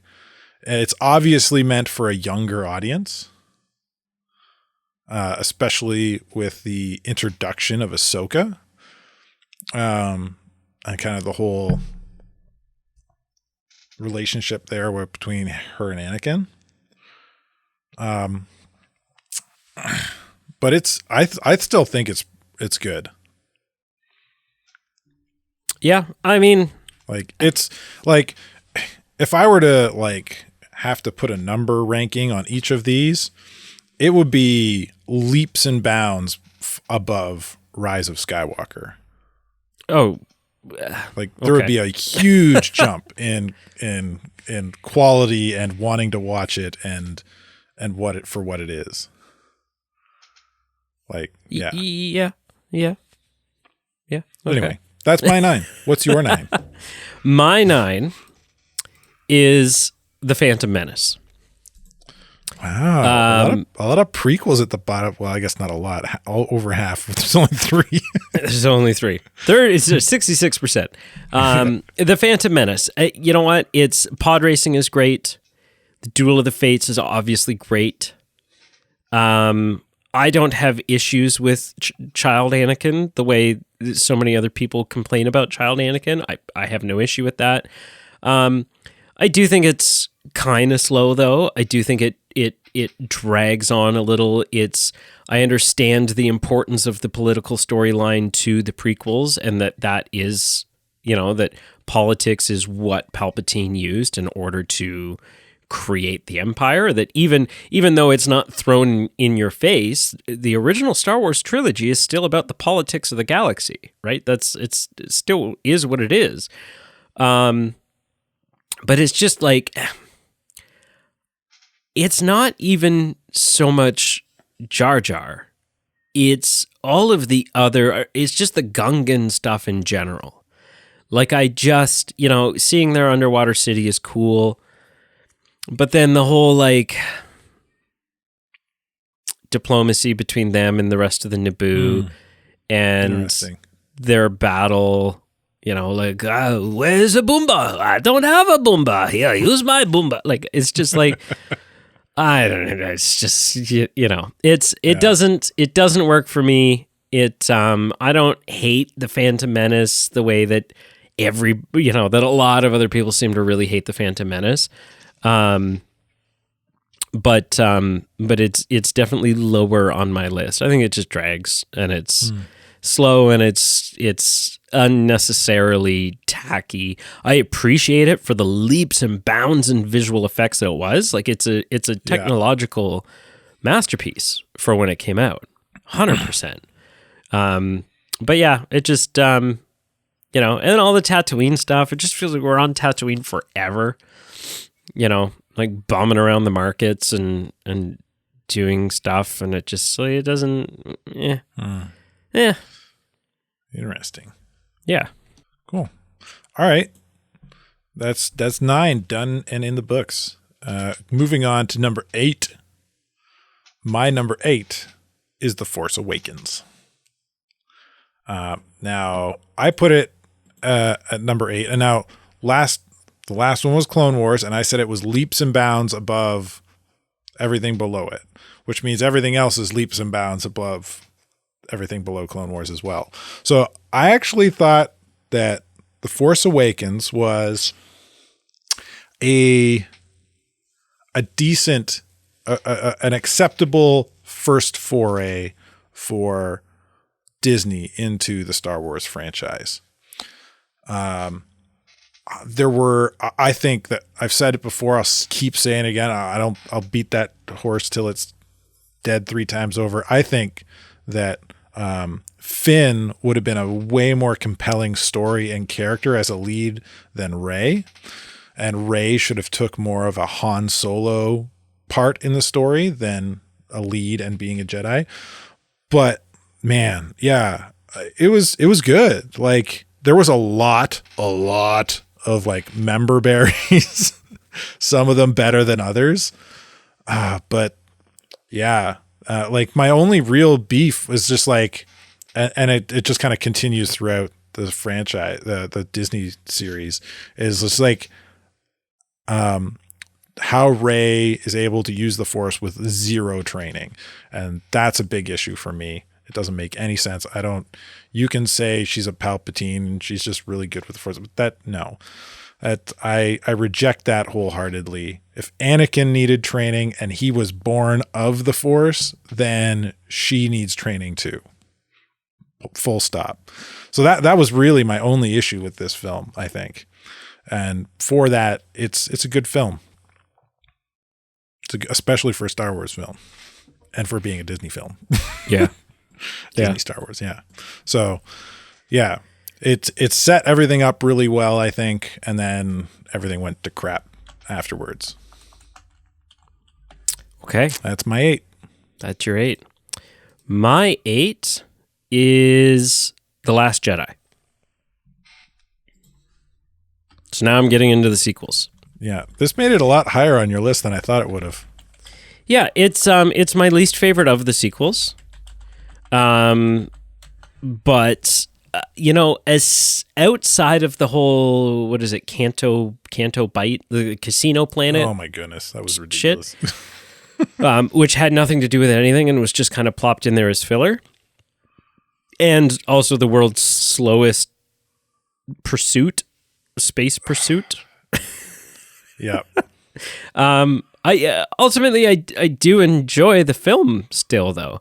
And I think what propels this higher on my list, puts it in the 8 slot instead of, much lower, is that I don't take issue with Luke's portrayal in it.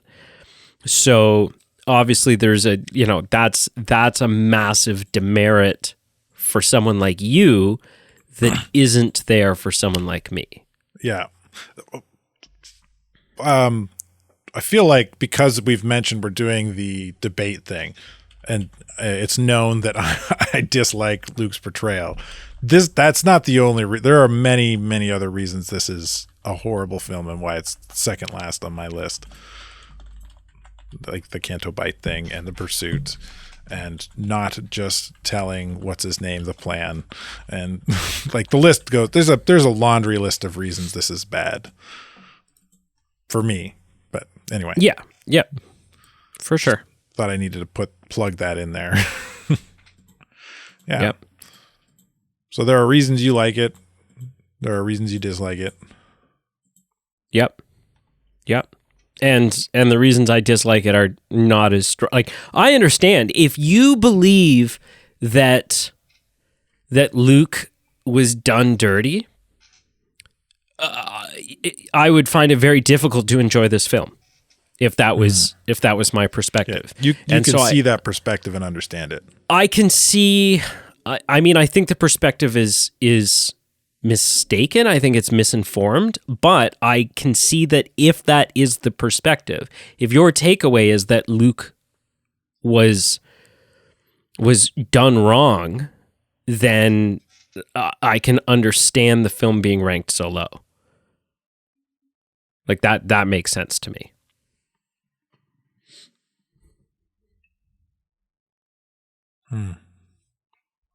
Interesting. Are you alive? Okay.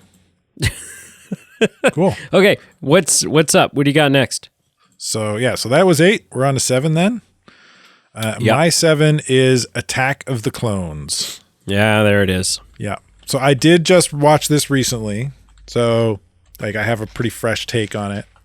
And yeah, the romance stuff felt like it was badly written. There's no ifs, ands, or buts about it. Outside of that, my only other gripe with this film was the choreographed lightsaber fights, like lightsaber on lightsaber, which only happens at the very end of this film. And it's the Dooku fight between Anakin and Obi-Wan and Dooku versus Yoda.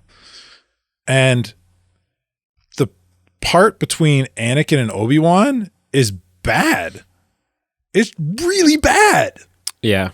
Like, to go from the Phantom Menace, where we get our kind of a really cool kind of whet your taste buds appetizer of a lightsaber combat in the desert, to then the Duel of Fates, which was epic, like, to going to this lightsaber combat, Like the stadium stuff when they're fighting the robots is really cool. Like we touched on that earlier. There's lots of cool stuff happening in the background. There's cool stuff happening in the foreground. Cool. It's great. I love it. I don't mind the whole C-3PO thing. It just I feel like kind of fits his character. It's a little tongue-in-cheek, kind of over the top, but I'm okay with it. But yeah, to go from the Phantom Menace choreography for lightsaber on lightsaber combat to Attack of the Clones was bad. I will abbreviate the combat, the scene for you. Anakin and Obi-Wan enter the room. Anakin charges, gets lightning tossed aside. Obi-Wan almost gets lightning, blocks it. There's a very quick clash of sabers, and Obi-Wan is easily and quickly dispatched. Excuse me. I need a cough. And he just lays on the floor the rest of the fight.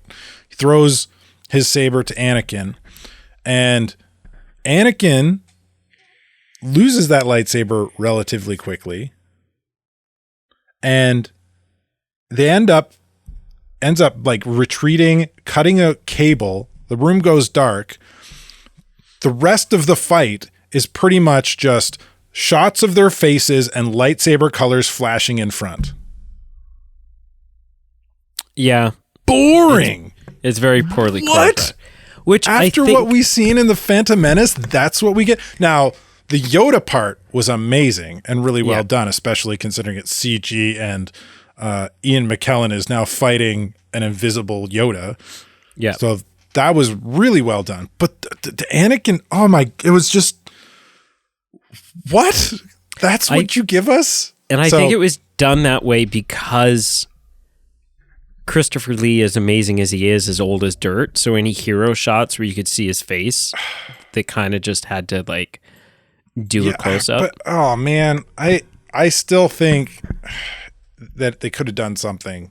Like he's obviously got more of a fencing style, so just make him easily bat away attacks from a rash and irrational Anakin. I mean, I think they could have done something, and for whatever reason, it didn't happen. But those are my only two. Like the romance thing is rough and arduous to get through, and really cheeky, and that lightsaber combat's bad. So that's why it's down near the bottom of my list of good Star Wars movies. Yep, that's fair. Yeah. But other than that, I think the rest of it is gold. It's good stuff. Okay. What is your seventh? This is going to shock a lot of people. Oh. My seventh is Rogue One. Buckle in. Rogue One is my seventh. Rogue One. Wow. Yeah. I mean, keep in mind, it's better than it's better than 1, 2, 3, 4, 5 other Star Wars films. Yeah. Yeah. This is right before the top half, where this is top of the bottom half. Yep. It's great. It just it lacks for me, like obviously there's no lightsabers. There's no Jedi, which is something I've been very vocal about. To me, is like an intrinsic part of what I'm looking for in Star Wars. And it is like, I want to go back and rewatch Rogue One now that I've seen Andor, because I think it will make me enjoy Rogue One more. I do enjoy Rogue One. Yeah, especially now that you've got some appreciation for Andor himself as a character. Well, and I've just got some backstory, because I felt like, Rogue One ended and I was like, I don't feel like I know anybody. I wonder if this is like another cart before the horse thing, right? Like this, maybe Andor should have came before Rogue One. Because I just like, Andor came out and I was like, okay, I still don't really know anything about who Cassian Andor is. I don't really know anything about Jyn Erso, and they're all dead now. So like, so it's not like it's even important who they are. And there's this like kind of force sensitive guy, but he's like blind, so he's not a Jedi, so it doesn't matter. And so he's like, yeah, he can't like, do all the Jedi stuff. He's just kind of like this homeless force user. He just trusts in the force as a force is with the force. I'm one with the force is with me, or whatever it is. And like I really like Alan Tudyk's character. Yeah, the robot. That's great. Obviously the Vader hallway scene is incredible. Yeah. Finally getting to see, trying to recreate for this Ahsoka series. Yeah. Finally getting to see Vader's castle was great. Yes. I didn't have, maybe I'm in the, like, I did pick up on the sort of uncanny valley weirdness of the Grand Moff Tarkin stuff, where I was like, yeah, it's him, but it's also clearly, like, it's kind of got like a Shrek animation quality to it, and it's a little strange. I don't think Star Wars has done a very good job with their deep fakes, like, at all. No. I don't know why Lucasfilm can't get that effect right. But like, even Luke showing up at the end of Mando season 2, I was like, this is like weird looking. It's funny that people that, I don't know how much they aren't in the industry, but like several months after, like, we've gotten kind of fan cuts of the deep fakes, like a fan deep fake of the deep fake. Yeah, and the fans so much versions better. Look miles better. Yeah, and it's like, you guys, you're in your ILM. Yeah. Like, what are you doing? Not just your ILM and Disney. And Disney, Lucasfilm. Like, come on. Having said that, I fall in this like weird minority where I was not bumped by the Leia portrayal. Like, I saw it and I was like, I don't know, it looks pretty freaking good to me. So that's like, people hate on that left, right, and center. So I don't know if there's just like something that I'm just not tuned into that I'm not seeing. But yeah, so ultimately Rogue One, it was fun. It does drag a little bit. It kind of takes a while to kind of get going and really understand like what the story is. I did like that we eventually end up at a place where it's like World War II style trench warfare, but set in Star Wars. Yeah, that was cool. But yeah, so it's higher than a lot of others. Higher than a lot of others. But just not like top tier Star Wars for me. So, yeah. All right. So we're now in the top 6. We're halfway. And, Dum. And neither of us have mentioned an OT Star Wars film yet. So they're all in the top 6 somewhere. Come on. Yeah. You notably still have 2 Disney films left to mention. 2 Disney films and a prequel. Yeah. And the OG trilogy.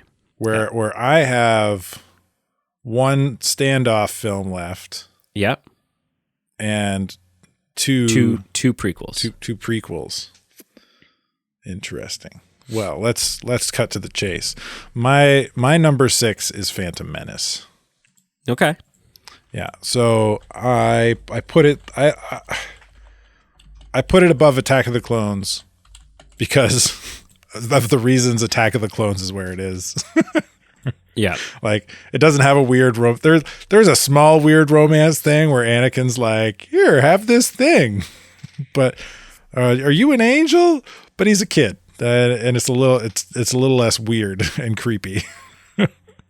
And the lightsaber combat is on point. And I mean, I remember going to see it in the theaters. It's good. I think the Jar Jar stuff is a bit much. Like, it's overdone. But the Gungan stuff that you're talking about, I don't mind that. I think that's good world building. It comes into play later for the plot to kind of come full circle, and a necessity to kind of drive the armies from the city so that they can do their thing and capture the what's his name? Newt Gunray. Yeah. Like it all, like in terms of a narrative, it's a good movie, I think. And I really enjoy it. And it does Star Wars really well. And so it should, because, George Lucas is coming back after how many years of being away from it. So yeah, I really liked it. I mean, there's obviously a lot more green screen stuff going on, which I've heard that the reason they used a lot of green screen instead of set locations is for some reason they didn't have a lot of money to put into the production value of things. So that was the cheaper option. But I mean, like Attack of the Clones did the same thing, and all that CG still holds up really well. So yep. It's good. It's a good film. I like it. Yep. Okay. All right. All right. What's your 6? The Force Awakens. The Force Awakens. Yeah. Okay. It's good. It's a fun time out at the theater. I could not have been more excited when I first went to go watch it. I do see a lot of similarities between it and A New Hope, that it's kind of, Remember? a Force-sensitive person found in the desert. Remember? No parents. It's a little... Remember this big moon that's a Death Star? But there was just like some stuff that like as having not, like there was no comics, or like I wasn't reading the comics or whatever. Like there was just a lot of stuff that it just felt weird to me. I was like, why does 3PO have a red arm? Like that didn't work for me. I was kind of like, well, it's, and it kind of felt like, 3PO. There's a lot of untold plot development. Yeah, and 3PO and R2-D2 kind of get shafted in this film for BB-8. And I'm like, no, man, like if you know anything, it's like the original 6 are kind of like, it's the Skywalker story. It's the story of Anakin told through the eyes of these 2 droids. And so to now all of a sudden shelf these 2 droids, and it was kind of like it's in a weird way, although Ben Solo is kind of a Skywalker, he's got the Skywalker blood in him. It just didn't, it wasn't, they kind of feel like intruders in the Skywalker saga. Like it just, it doesn't have this, without Luke there and without Vader and without an actual Skywalker in this film, it just doesn't really, and I mean, Luke shows up at the end, but Luke's not in this movie. It doesn't, and then there was too much. There was too much stuff that was like, how did you get this lightsaber? That's a good story for another time. Moving on. Yeah, no. How about you freaking tell me? How about you freaking tell me where the lightsaber that fell down from Cloud City? Yeah. And we actually like legitimately, we don't find out until like our years later in a comic book. Yeah, which I have not read, so I still don't have the answer, and I don't want you to tell me because I would rather just be grumpy about it. I don't know the answer either. So it was just kind of like it's good. Yeah. It's a good movie. I enjoy it, but it's top 3 I hear what you're saying, and I kind of I guess that's probably one thing I have kind of an issue with it too. It kind of like it backbenches the cast you're wanting to see. Yeah. You're wanting to see the continuation of the Skywalker story, and they're Han and Leia there. And Luke and Chewie, R2-D2, C-3PO. Yeah. Yeah. Anyways, what's your number 5? Number 5, top 5. Number 5 for me is Rogue One. Okay. It's not super far off where I put it. No, just a few spots. You had it at number 7. I've got it at number 5. Yeah. So, yeah, this for a Star Wars film that doesn't have Jedi, doesn't have Sith. Well, no, sorry, it's got one Sith. For a Star Wars that doesn't have any Jedi or any like brand new protagonists, it was. I had a lot of fun with this film. It was fun to watch. It was fun to see this kind of the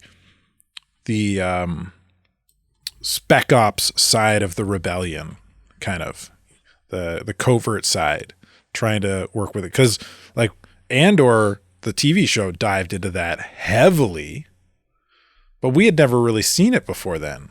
Up to this point, all we knew about what was that, in terms of just the movies, was that there is kind of a spec up side, because Bothan spies died. Many Bothan spies died getting us this information. So we know that it exists. Yep. And to kind of dive into that, for me, I thought that was really fun. And then, like you said, the whole climactic battle was epic. And to have it finalized by Darth Vader just wrecking faces walking down that hall. Oh, yeah, so good. I really like this film. I don't think I have hardly any beefs with this film. I thought it was, for those keeping track, it is and was Disney's like best and first best. Like they're in terms of the Star Wars content they were putting out, that was like that better than their Force Awakens. Like it's the best Star Wars film they'd put out to date. Yeah, it was so good. Almost like I almost feel like they should have started with that. Maybe. Yeah. All right. My number 5, The Rise of Skywalker. There it is. There was a point way above mine. Yeah, there was a point in time when I first saw The Rise of Skywalker, I kind of questioned whether it was my new favorite Star Wars movie or not. Really? And I think that was heavily influenced by my love of Palpatine. It was like, I don't care how you bring him back. I don't care if it makes sense. I don't care. I don't care if it makes sense. Just get him on the screen. Right.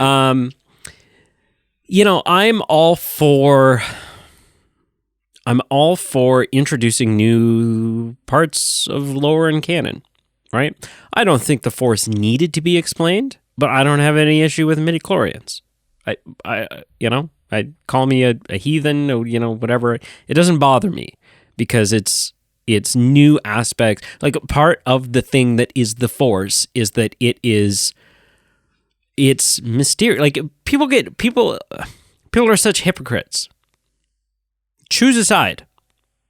Because the same people that were like, we prefer the Force to be mysterious and something that we don't understand and blah, blah, blah.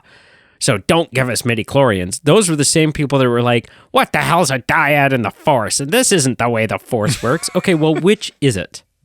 Is the Force mysterious and we don't understand how it works?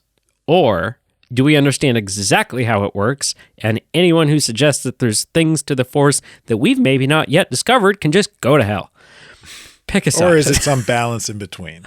We understand many things about the Force, but there's much we don't. Yeah. And there's much we don't. And some of that could be this, people are like, well, we've never seen somebody be able to pass a physical object through space using the Force before, right? Like, here, have this lightsaber through this like vision type thing and blah, blah, blah. Okay, right, but we've never seen a dyad in the Force before. Wow, they've just made that up. Yeah, well, it's Star Wars. They made all of it up. Shut up. Sit down and shut up. Yeah. I enjoy it. I take an issue a little bit with the fact that there's so much, though, like that there's a lot of stuff that like about Exegol that's never explained. Mm-hmm. Like, who are all these Sith? Yeah. Like, what is there's like this stadium full of like Sith? And why don't they get people involved in the fight? Yeah, like what's happening? And so that's they seem to outnumber them drastically. Why are they just standing there chanting? Yeah, so that's a little weird. Obviously, there's the whole retconniness of all of the sequel trilogy is just like retcon after retcon of itself.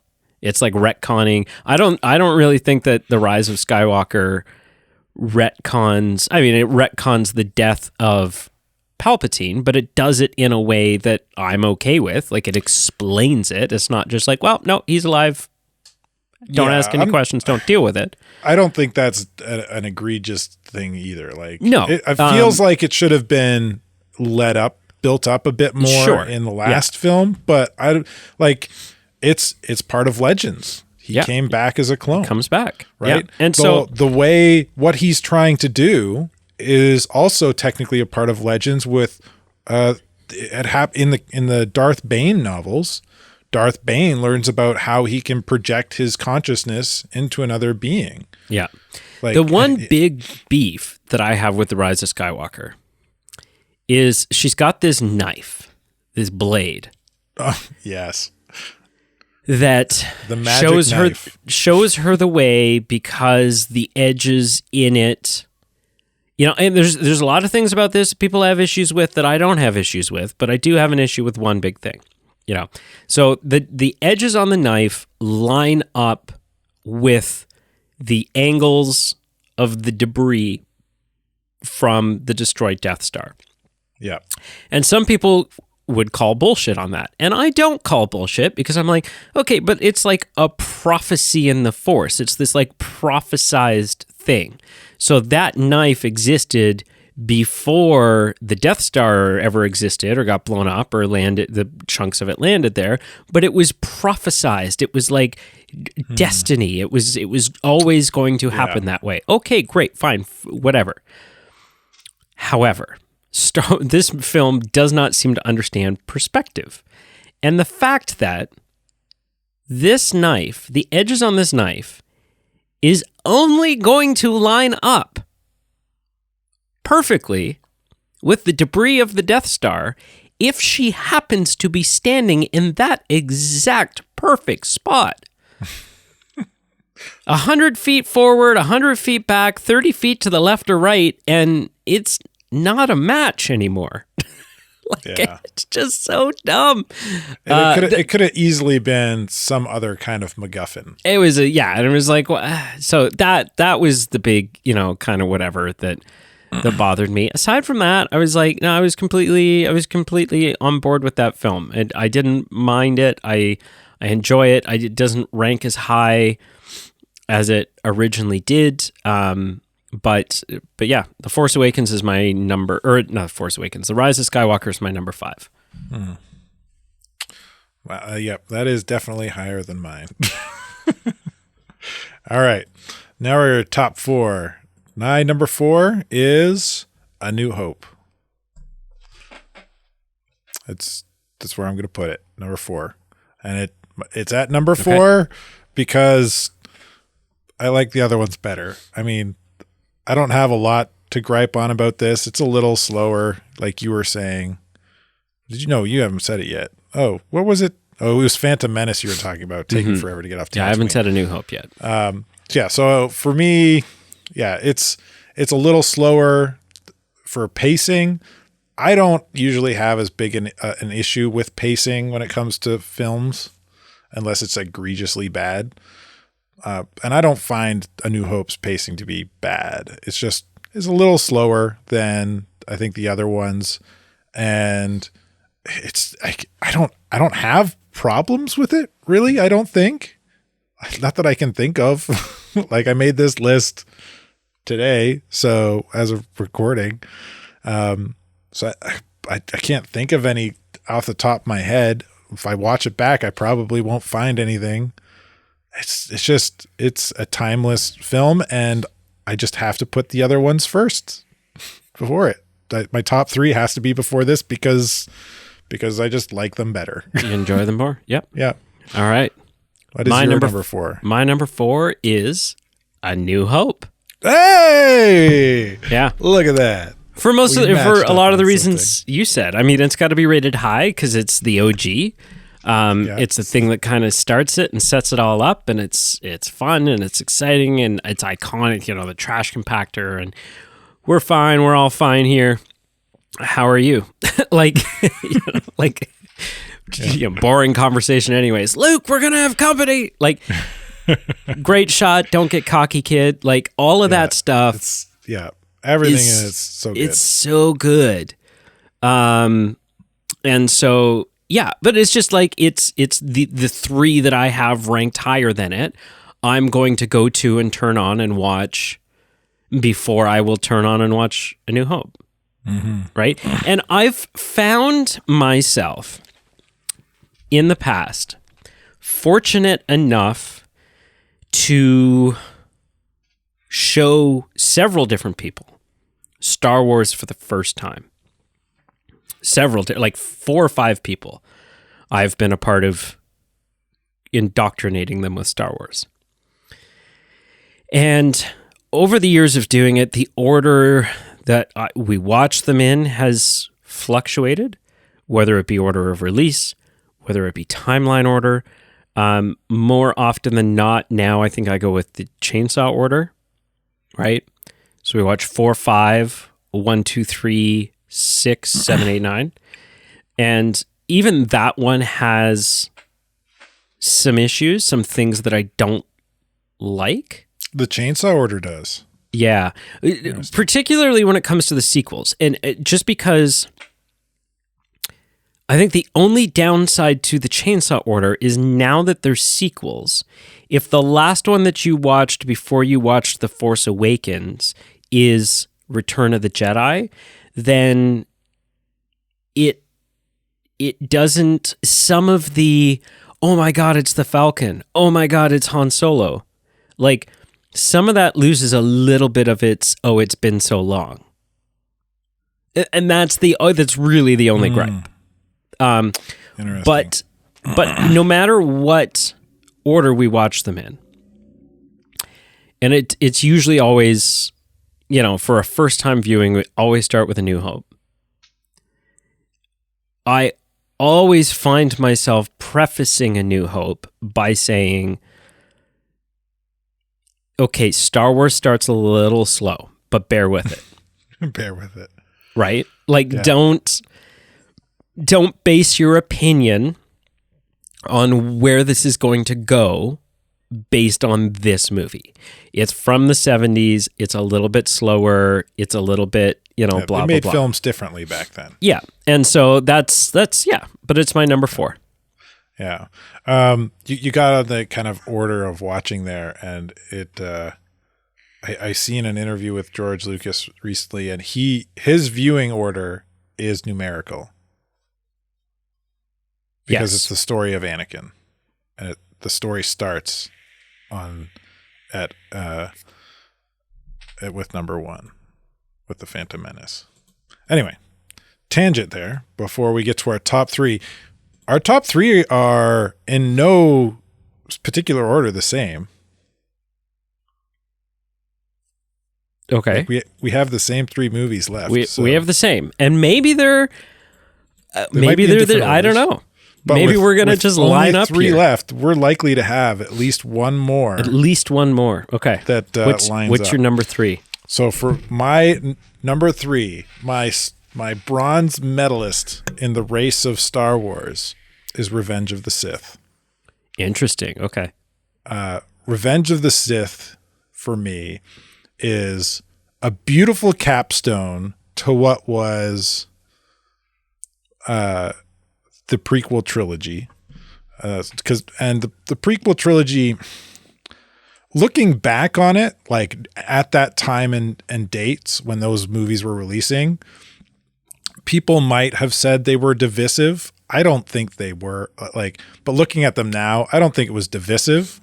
People didn't like them, but they were still Star Wars to them, and they still enjoyed them. It depends entirely on your age.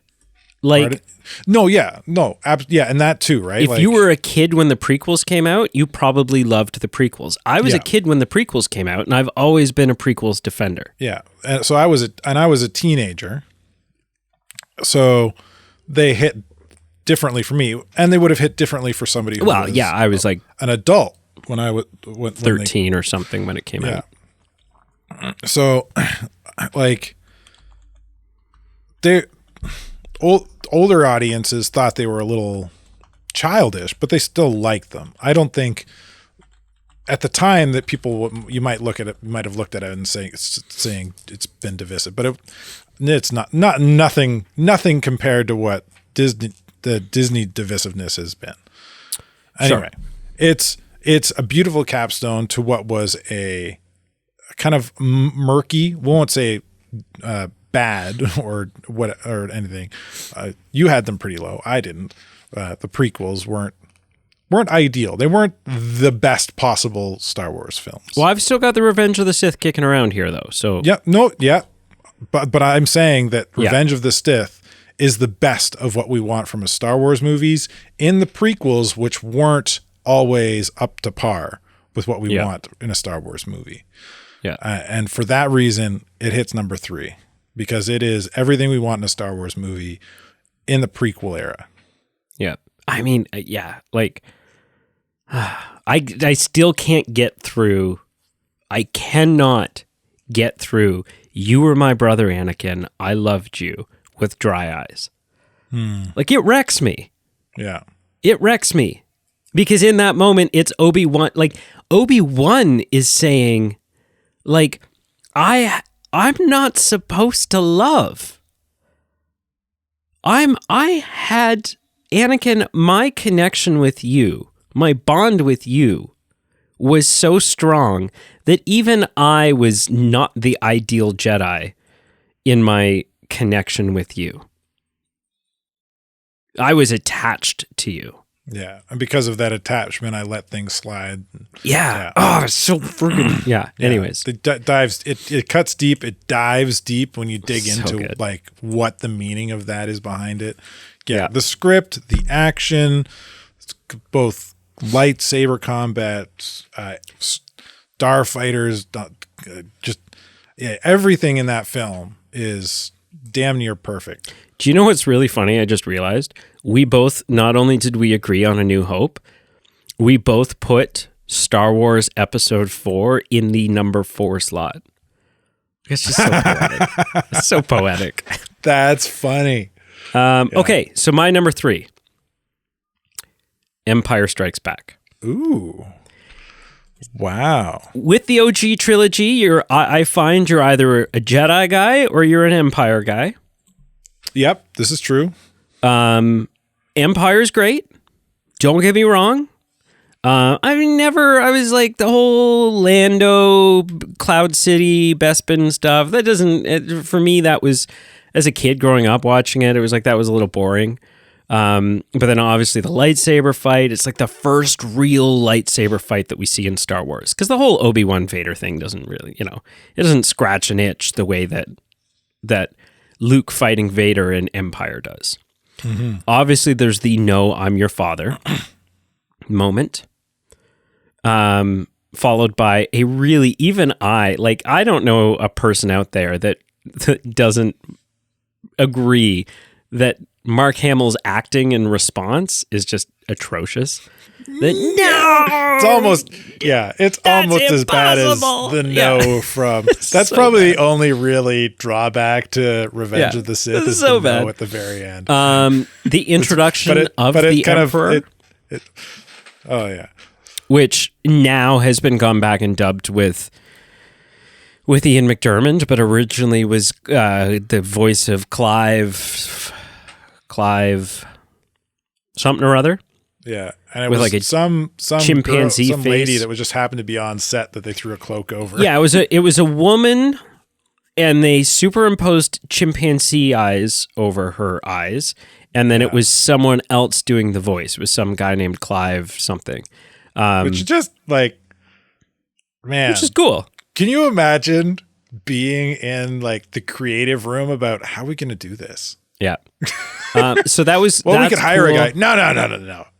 Let's get a chimpanzee and that girl who works over there in the makeup department, and we'll get that guy to do his voice. Yeah.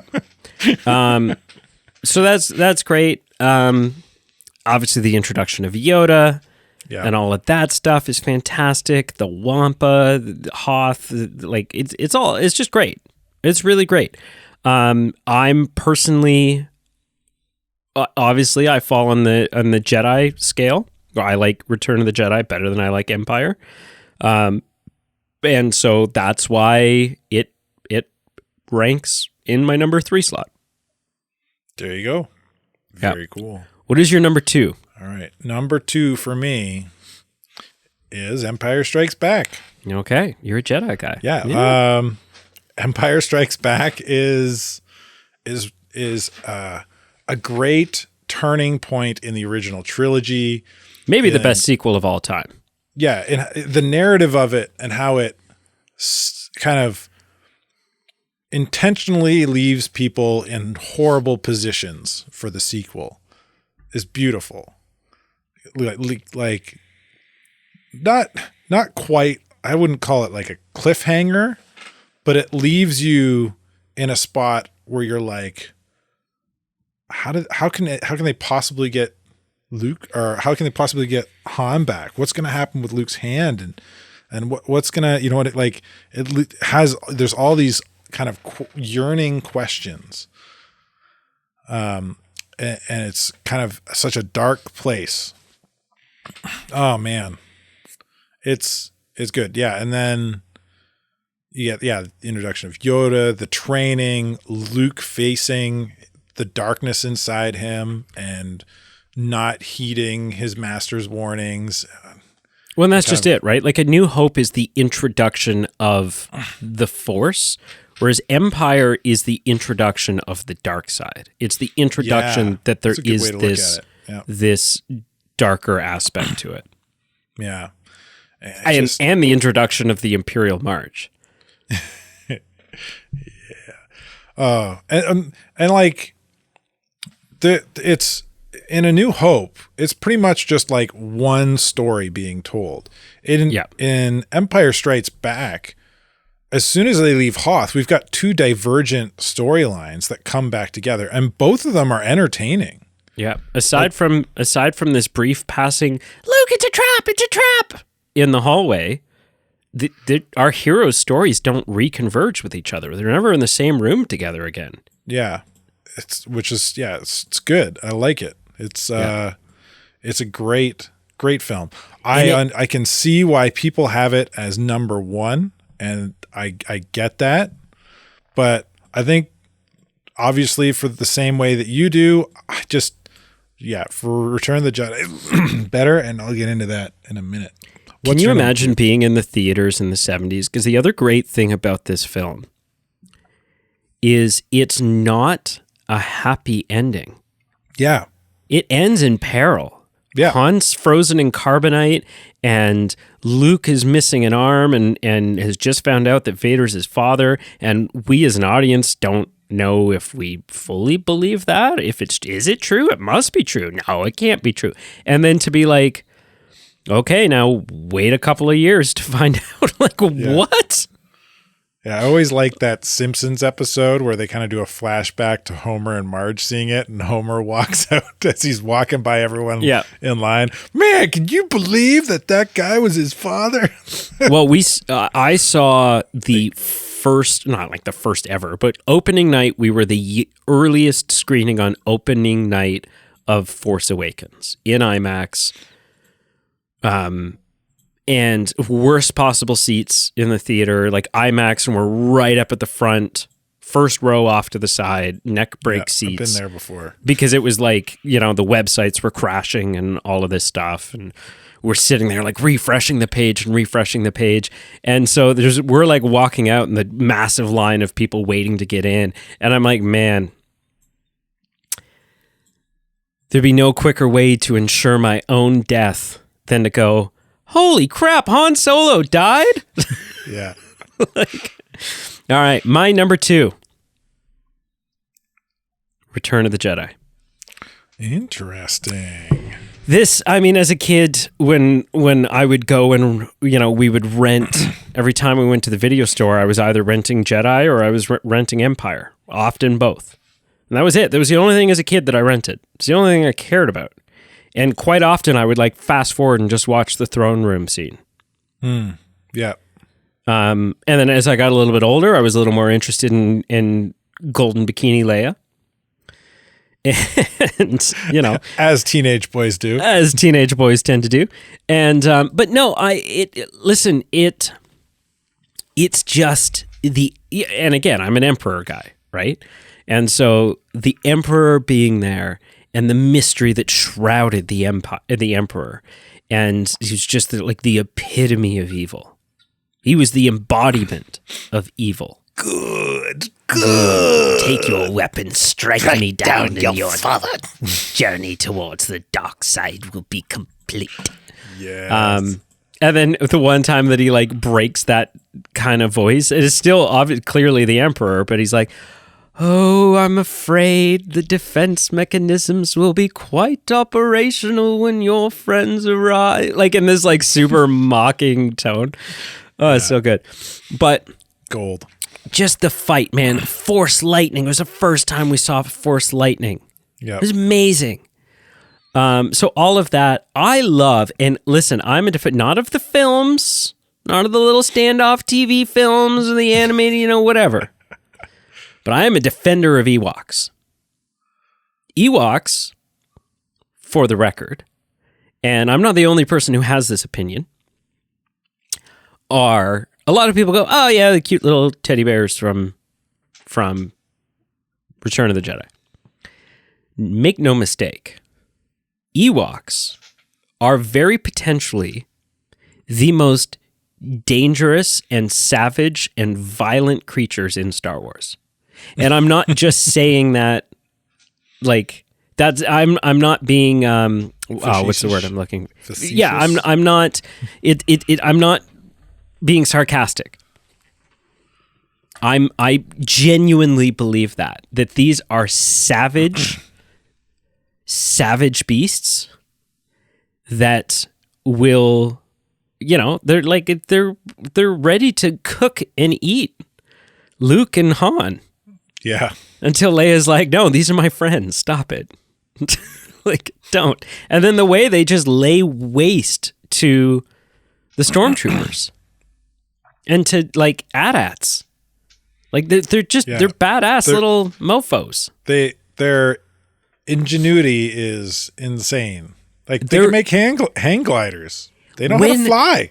Their celebration is dancing around burning stormtrooper bodies and drumming on their helmets. Yeah, on the helmets of the fallen. They are. There was more than likely several stormtrooper kebabs being passed around. Oh, absolutely. They were eating stormtrooper that night. Absolutely. They weren't celebrating because the Empire was done. They were celebrating because they had a feast. Their pantries were stuffed to the rafters.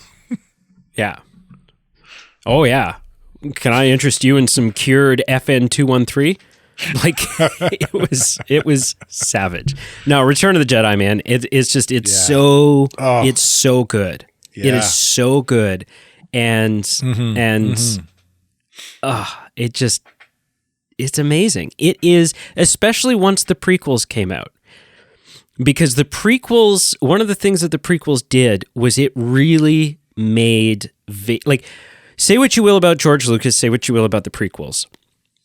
His foresight and the ability to connect everything was phenomenal. The fact that one little throwaway line in A New Hope, "You served my father in the Clone Wars," and then the Clone Wars become everything in the prequels. It becomes everything. It becomes the way that the Emperor even comes to be. And it was just this throwaway line initially. And the fact that what the prequels did was it brought Vader's story full circle. The prequels took what the story of the original trilogy was and changed it. Because you watch the original trilogy before the prequels come out and you go, yeah, it's a story of Luke Skywalker. You watch the prequels and then you go, oh, wait, no. All 6 films are the story, the rise, the fall, and the redemption of Anakin. Yeah. Which it's so good. Yeah, some people will probably debate it, but I'm confident that was George Lucas's intent from the very beginning. Quite possibly. He's that kind of guy. Yeah. Maybe not from A New Hope, because it sounds like when they made A New Hope, he was kind of like, he didn't even know if they were going to do another one. Like, it was kind of, but by the time they did Empire, he had a plan. For sure. All right, sir. Yeah. Well, we already know what your number 1 is because it's the only thing that's left, but talk to me about number 1.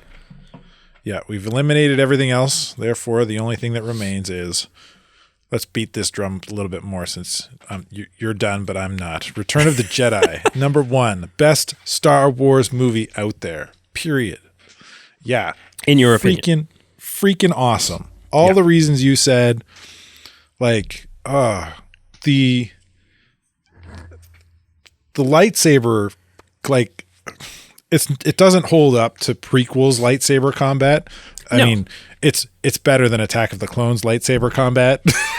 Well, they were instructed differently, right? Like, Hamill's gone on record saying we were told it's supposed to be a heavy sword. It's heavy. It's like a broad sword. You have to hold this thing with 2 hands. You have to hold it with 2 hands. Yeah. But man, even still, it's great combat. Oh yeah. Right? Like Luke retreating, kind of trying to be stealthy because he's having a hard time, losing his cool, realizing what he's doing after seeing his father's hand is a robot hand, and he's got one. He's like, oh, I'm going down the same path. I can't do this. There's only one way to end this cycle. And he throws away his lightsaber and chooses peace and forgiveness for his father, and and that redeems Darth Vader. Yeah, it's just so cool. And then there's lots of fun. Like, this is something that's really great about the original trilogy. I think the prequels do it a bit, but like, there's little details that I feel like get missed in the Disney franchise and some of the prequel stuff, where like when we first see Luke in this movie, he's dressed in all black. Well, I mean, he's dressed in all black for the whole film, but he's dressed in black. He's using the Force to choke somebody. Is kind of ambiguous. Like, is he falling? Is he using the Force wrong here? Like, is he doing what Yoda said and falling to the dark side? Yep. And we're kind of unsure. And as the film progresses, eventually that black suit, kind of the lapel pops open and there's white there. Yep. And it's kind of there's been a lot of, like, whether it's intentional or not, man, I feel like it's intentional. Maybe that's wishful thinking. I don't know. Maybe. But it's like, I don't know. That sort of aspect that, you know what? He's dressed in black because the dark side is still there and it's still present, and he could still fall to the dark side. But then when that white starts being shown, it's like, no, there's good in him, and he's going to like on the inside, he's good. At the very core of who Luke is, he is good. Yeah. So, yeah, man. Just everything about this film, I like. So good. I don't have a problem with what you guys. I hear what you're saying with the Ewoks, and I don't have a problem with it. Right? No. People can hate on the Ewoks. Like, how can these Ewoks take down walkers and stuff? We don't know how many, like they get torn to shreds for quite a while in this film before they kind of turn the tide. Yep. And we don't know how many there are. No. While they're getting torn to shreds, maybe they're setting these elaborate traps. Like they and could they're be like hunters, ants. And they're They could be like ants, like really, really good worker bee, like we can do this, set this stuff up. We're smart enough for that. Yeah. But yeah, they're definitely vicious little creatures. You can't look at them and go, oh, they're harmless. How could they possibly take out the little prepubescent Warwick Davis? Oh, you're cute. Yeah, I think they're great. Yeah. And I think this whole film is gold. Yeah. All right, my number one. So your top one. Wow, I did not expect this. Revenge of the Sith. Yeah. Because even when I thought that Rise of Skywalker might be my new favorite, I knew that meant that Revenge of the Sith was second. It is just so good.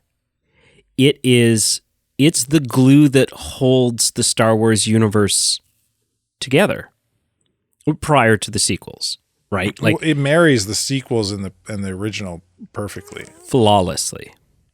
Because I remember going into watching it for the first time in the theater thinking, man, this film's got a lot it's got to do. Yeah. We got to see Anakin turn into Vader. We got to figure out, like, you know, we got to somehow go Jedi from, what the hell's the deal with all the Jedi not being around? We have to somehow go from the galaxy the way it is to the galaxy having an empire and an emperor and all of these things. That has to all come to a head. We have to see Luke and Leia. We have to see, like, it was just like, I was like, I don't know how it's going to do all this. And it did. And it does it so well. Whether we're talking about the heart-wrenching and jaw-dropping moment of Execute Order 66 and everything that transpires because of that, whether it's Anakin, you're breaking my heart, you're going down a road that I can't follow you down, whether it's discovering, now look, maybe I was stupid, maybe I was young and naive at 13, but that's fine because it worked to my benefit. Because I was in the theater, jaw dropped, the moment that I made the connection between Palpatine and Sidious. Everyone else seemed to know ahead of me, and that was totally fine because I see myself as the winner in this situation. Because when Anakin found out, I found out. Really? Yeah. Yeah. I don't know how and why I never made that connection, but I just kind of went over your head. Yeah. But I benefited like, from even it. Like episode 1, you didn't draw the connection in episode 1. No, because I think as a kid, Palpatine was the boring politics side of the story that I didn't care about. So I didn't really pay attention to Palpatine or his dialogue or who he was or what he was doing because I just didn't give a shit. It wasn't a Jedi. It wasn't, he's boring. I was excited every time we saw Sidious on screen, but I just never made the connection. Until, as the clues, is it possible to learn this power, this ability? Not from a Jedi. Right? Like stuff like that. And then, use my knowledge. I beg of you. And I'm like, oh, like it was nuts. Right? And so all of that, whether it's that stuff, whether it's the opening, I maintain it's the greatest opening to any Star Wars movie because you have the two of them in their Jedi fighters, Obi-Wan and Anakin, in their Jedi fighters, and they're just kind of cruising along, and then all of a sudden they like dive down and double back, and the camera shifts, and all of a sudden you realize, oh, this is a massive battle that's happening. And so that's really cool. The fight between Anakin and Obi-Wan. Oh my gosh. Like, you want to talk about pinnacle lightsaber dueling? That's nuts. It's nuts. It's so good. Yeah, and that's why Phantom Menace is higher than like I said this already, Phantom Menace is higher than Clone Wars. Oh, because the Duel of the Fates dueling battle? is horrible in Clone Wars. Yeah. Where we went from Duel of Fates to Clone Wars to Revenge of the Sith. Revenge of the Sith. Like, what happened in Duel of Fates is on par. No, is continues in Revenge of the Sith, but doubles down. Yeah. Like Revenge of the Sith, that fight between Anakin and Obi-Wan is that same energy that from Duel of Fates, but because there's more on the line. Yeah, it's heavier, it's faster. Oh man, it's so good. But yeah, so I just love everything about Revenge of the Sith. The explanation as to why Vader's in a suit. Yeah. Why he's in an iron lung. Why he's got the scars when he finally does take his helmet off in Jedi. Why does he look like that? Like that's not just a dude in a suit. That's a broken, effed up dude in a suit. Why? What happened to him? Right? And so all of that, what happened to Luke and Leia's mother? Why is she not around? The seeing Uncle Owen and Aunt Beru, which we do see them we see more of them in Attack of the Clones, right? When angsty Anakin's like, I don't want a stepbrother, or like, whatever it is. But, but it's just, it ties everything. It's Obi-Wan's going to go and silently watch over. Bail Organa is we have to separate the children. So I'm going to take, we've talked about adopting a girl. We'll take the girl. Yoda is so ashamed of the fact that, not only is it said that the Jedi's ability to use the Force has been diminished, but that somehow all of this has happened under Yoda's nose. Yeah. Yoda effed up. And so he's going to go into exile. Not even under his nose, like in the bathroom while he's pooping. Like, yes. He's been hanging out with Palpatine, the big bad, for lunch and dinner and breakfast, and only recently he hasn't caught a whiff of it. They've been weary of the politics. But not specifically Palpatine. Yeah. So it's so good. I love absolutely everything about it. I fail to find a flaw with Revenge of the Sith, and every time I know that that's what's up next, that's the movie we're looking to watching next, I'm always the most excited. And it's actually, for me, in chainsaw order, knowing that I'm going to go from Revenge of the Sith. Like, it's like Revenge of the Sith is this crazy climax, and then Return of the Jedi, when we get to that after, is just a little bit of okay, let's decompress, let's wind down and see how this original saga ends now. Right. It's just it's so intense and crazy. So that's it. That's our lists. Reach out to us. Let us know why our lists are right or why our lists are wrong, and what your list is. Send us your list. I would love to see it. I would love to see your list. Thank you so much for listening. Make sure you check out our Facebook, Instagram, and Twitter, all listed below. Our Patreon. It's a great way to support the show for as little as $1 a month. You get some perks, including increased voting power when we release votes. You get to go on and say, hey, I think Brady and Pete should watch and review that movie next. So if you want your vote to count as more than the next guy's vote, Patreon is the way to do said thing. And merch. We got clothing. Most places you go nowadays, you need clothes. So why not have your clothes say the Movie Man Podcast on it? I can't think of a good reason. I can't think of a good reason why your clothing should not say the Movie Man Podcast. So, until we reconvene next week, when hopefully, and keep an eye out right around the corner. Putting the pressure on Carl here. Carl, get your shiz together. Right around the corner is our review of Guardians of the Galaxy Volume 3. I'm so excited. I cannot wait to sit down and talk about this. You saw it already? It's out, man. It's out. Did you see it? Did you see it? No, not yet. I haven't seen it because you don't have... I want to see it as close to when we're going to talk about it as possible. So you want to know when I'm seeing it so that you can see it. And, so we can get this episode up, man. Right. So we can Yeah. Well, maybe this week. We'll see. Yeah. And until we reconvene next week. May the Force be with you. Yes, and do it. Do it now.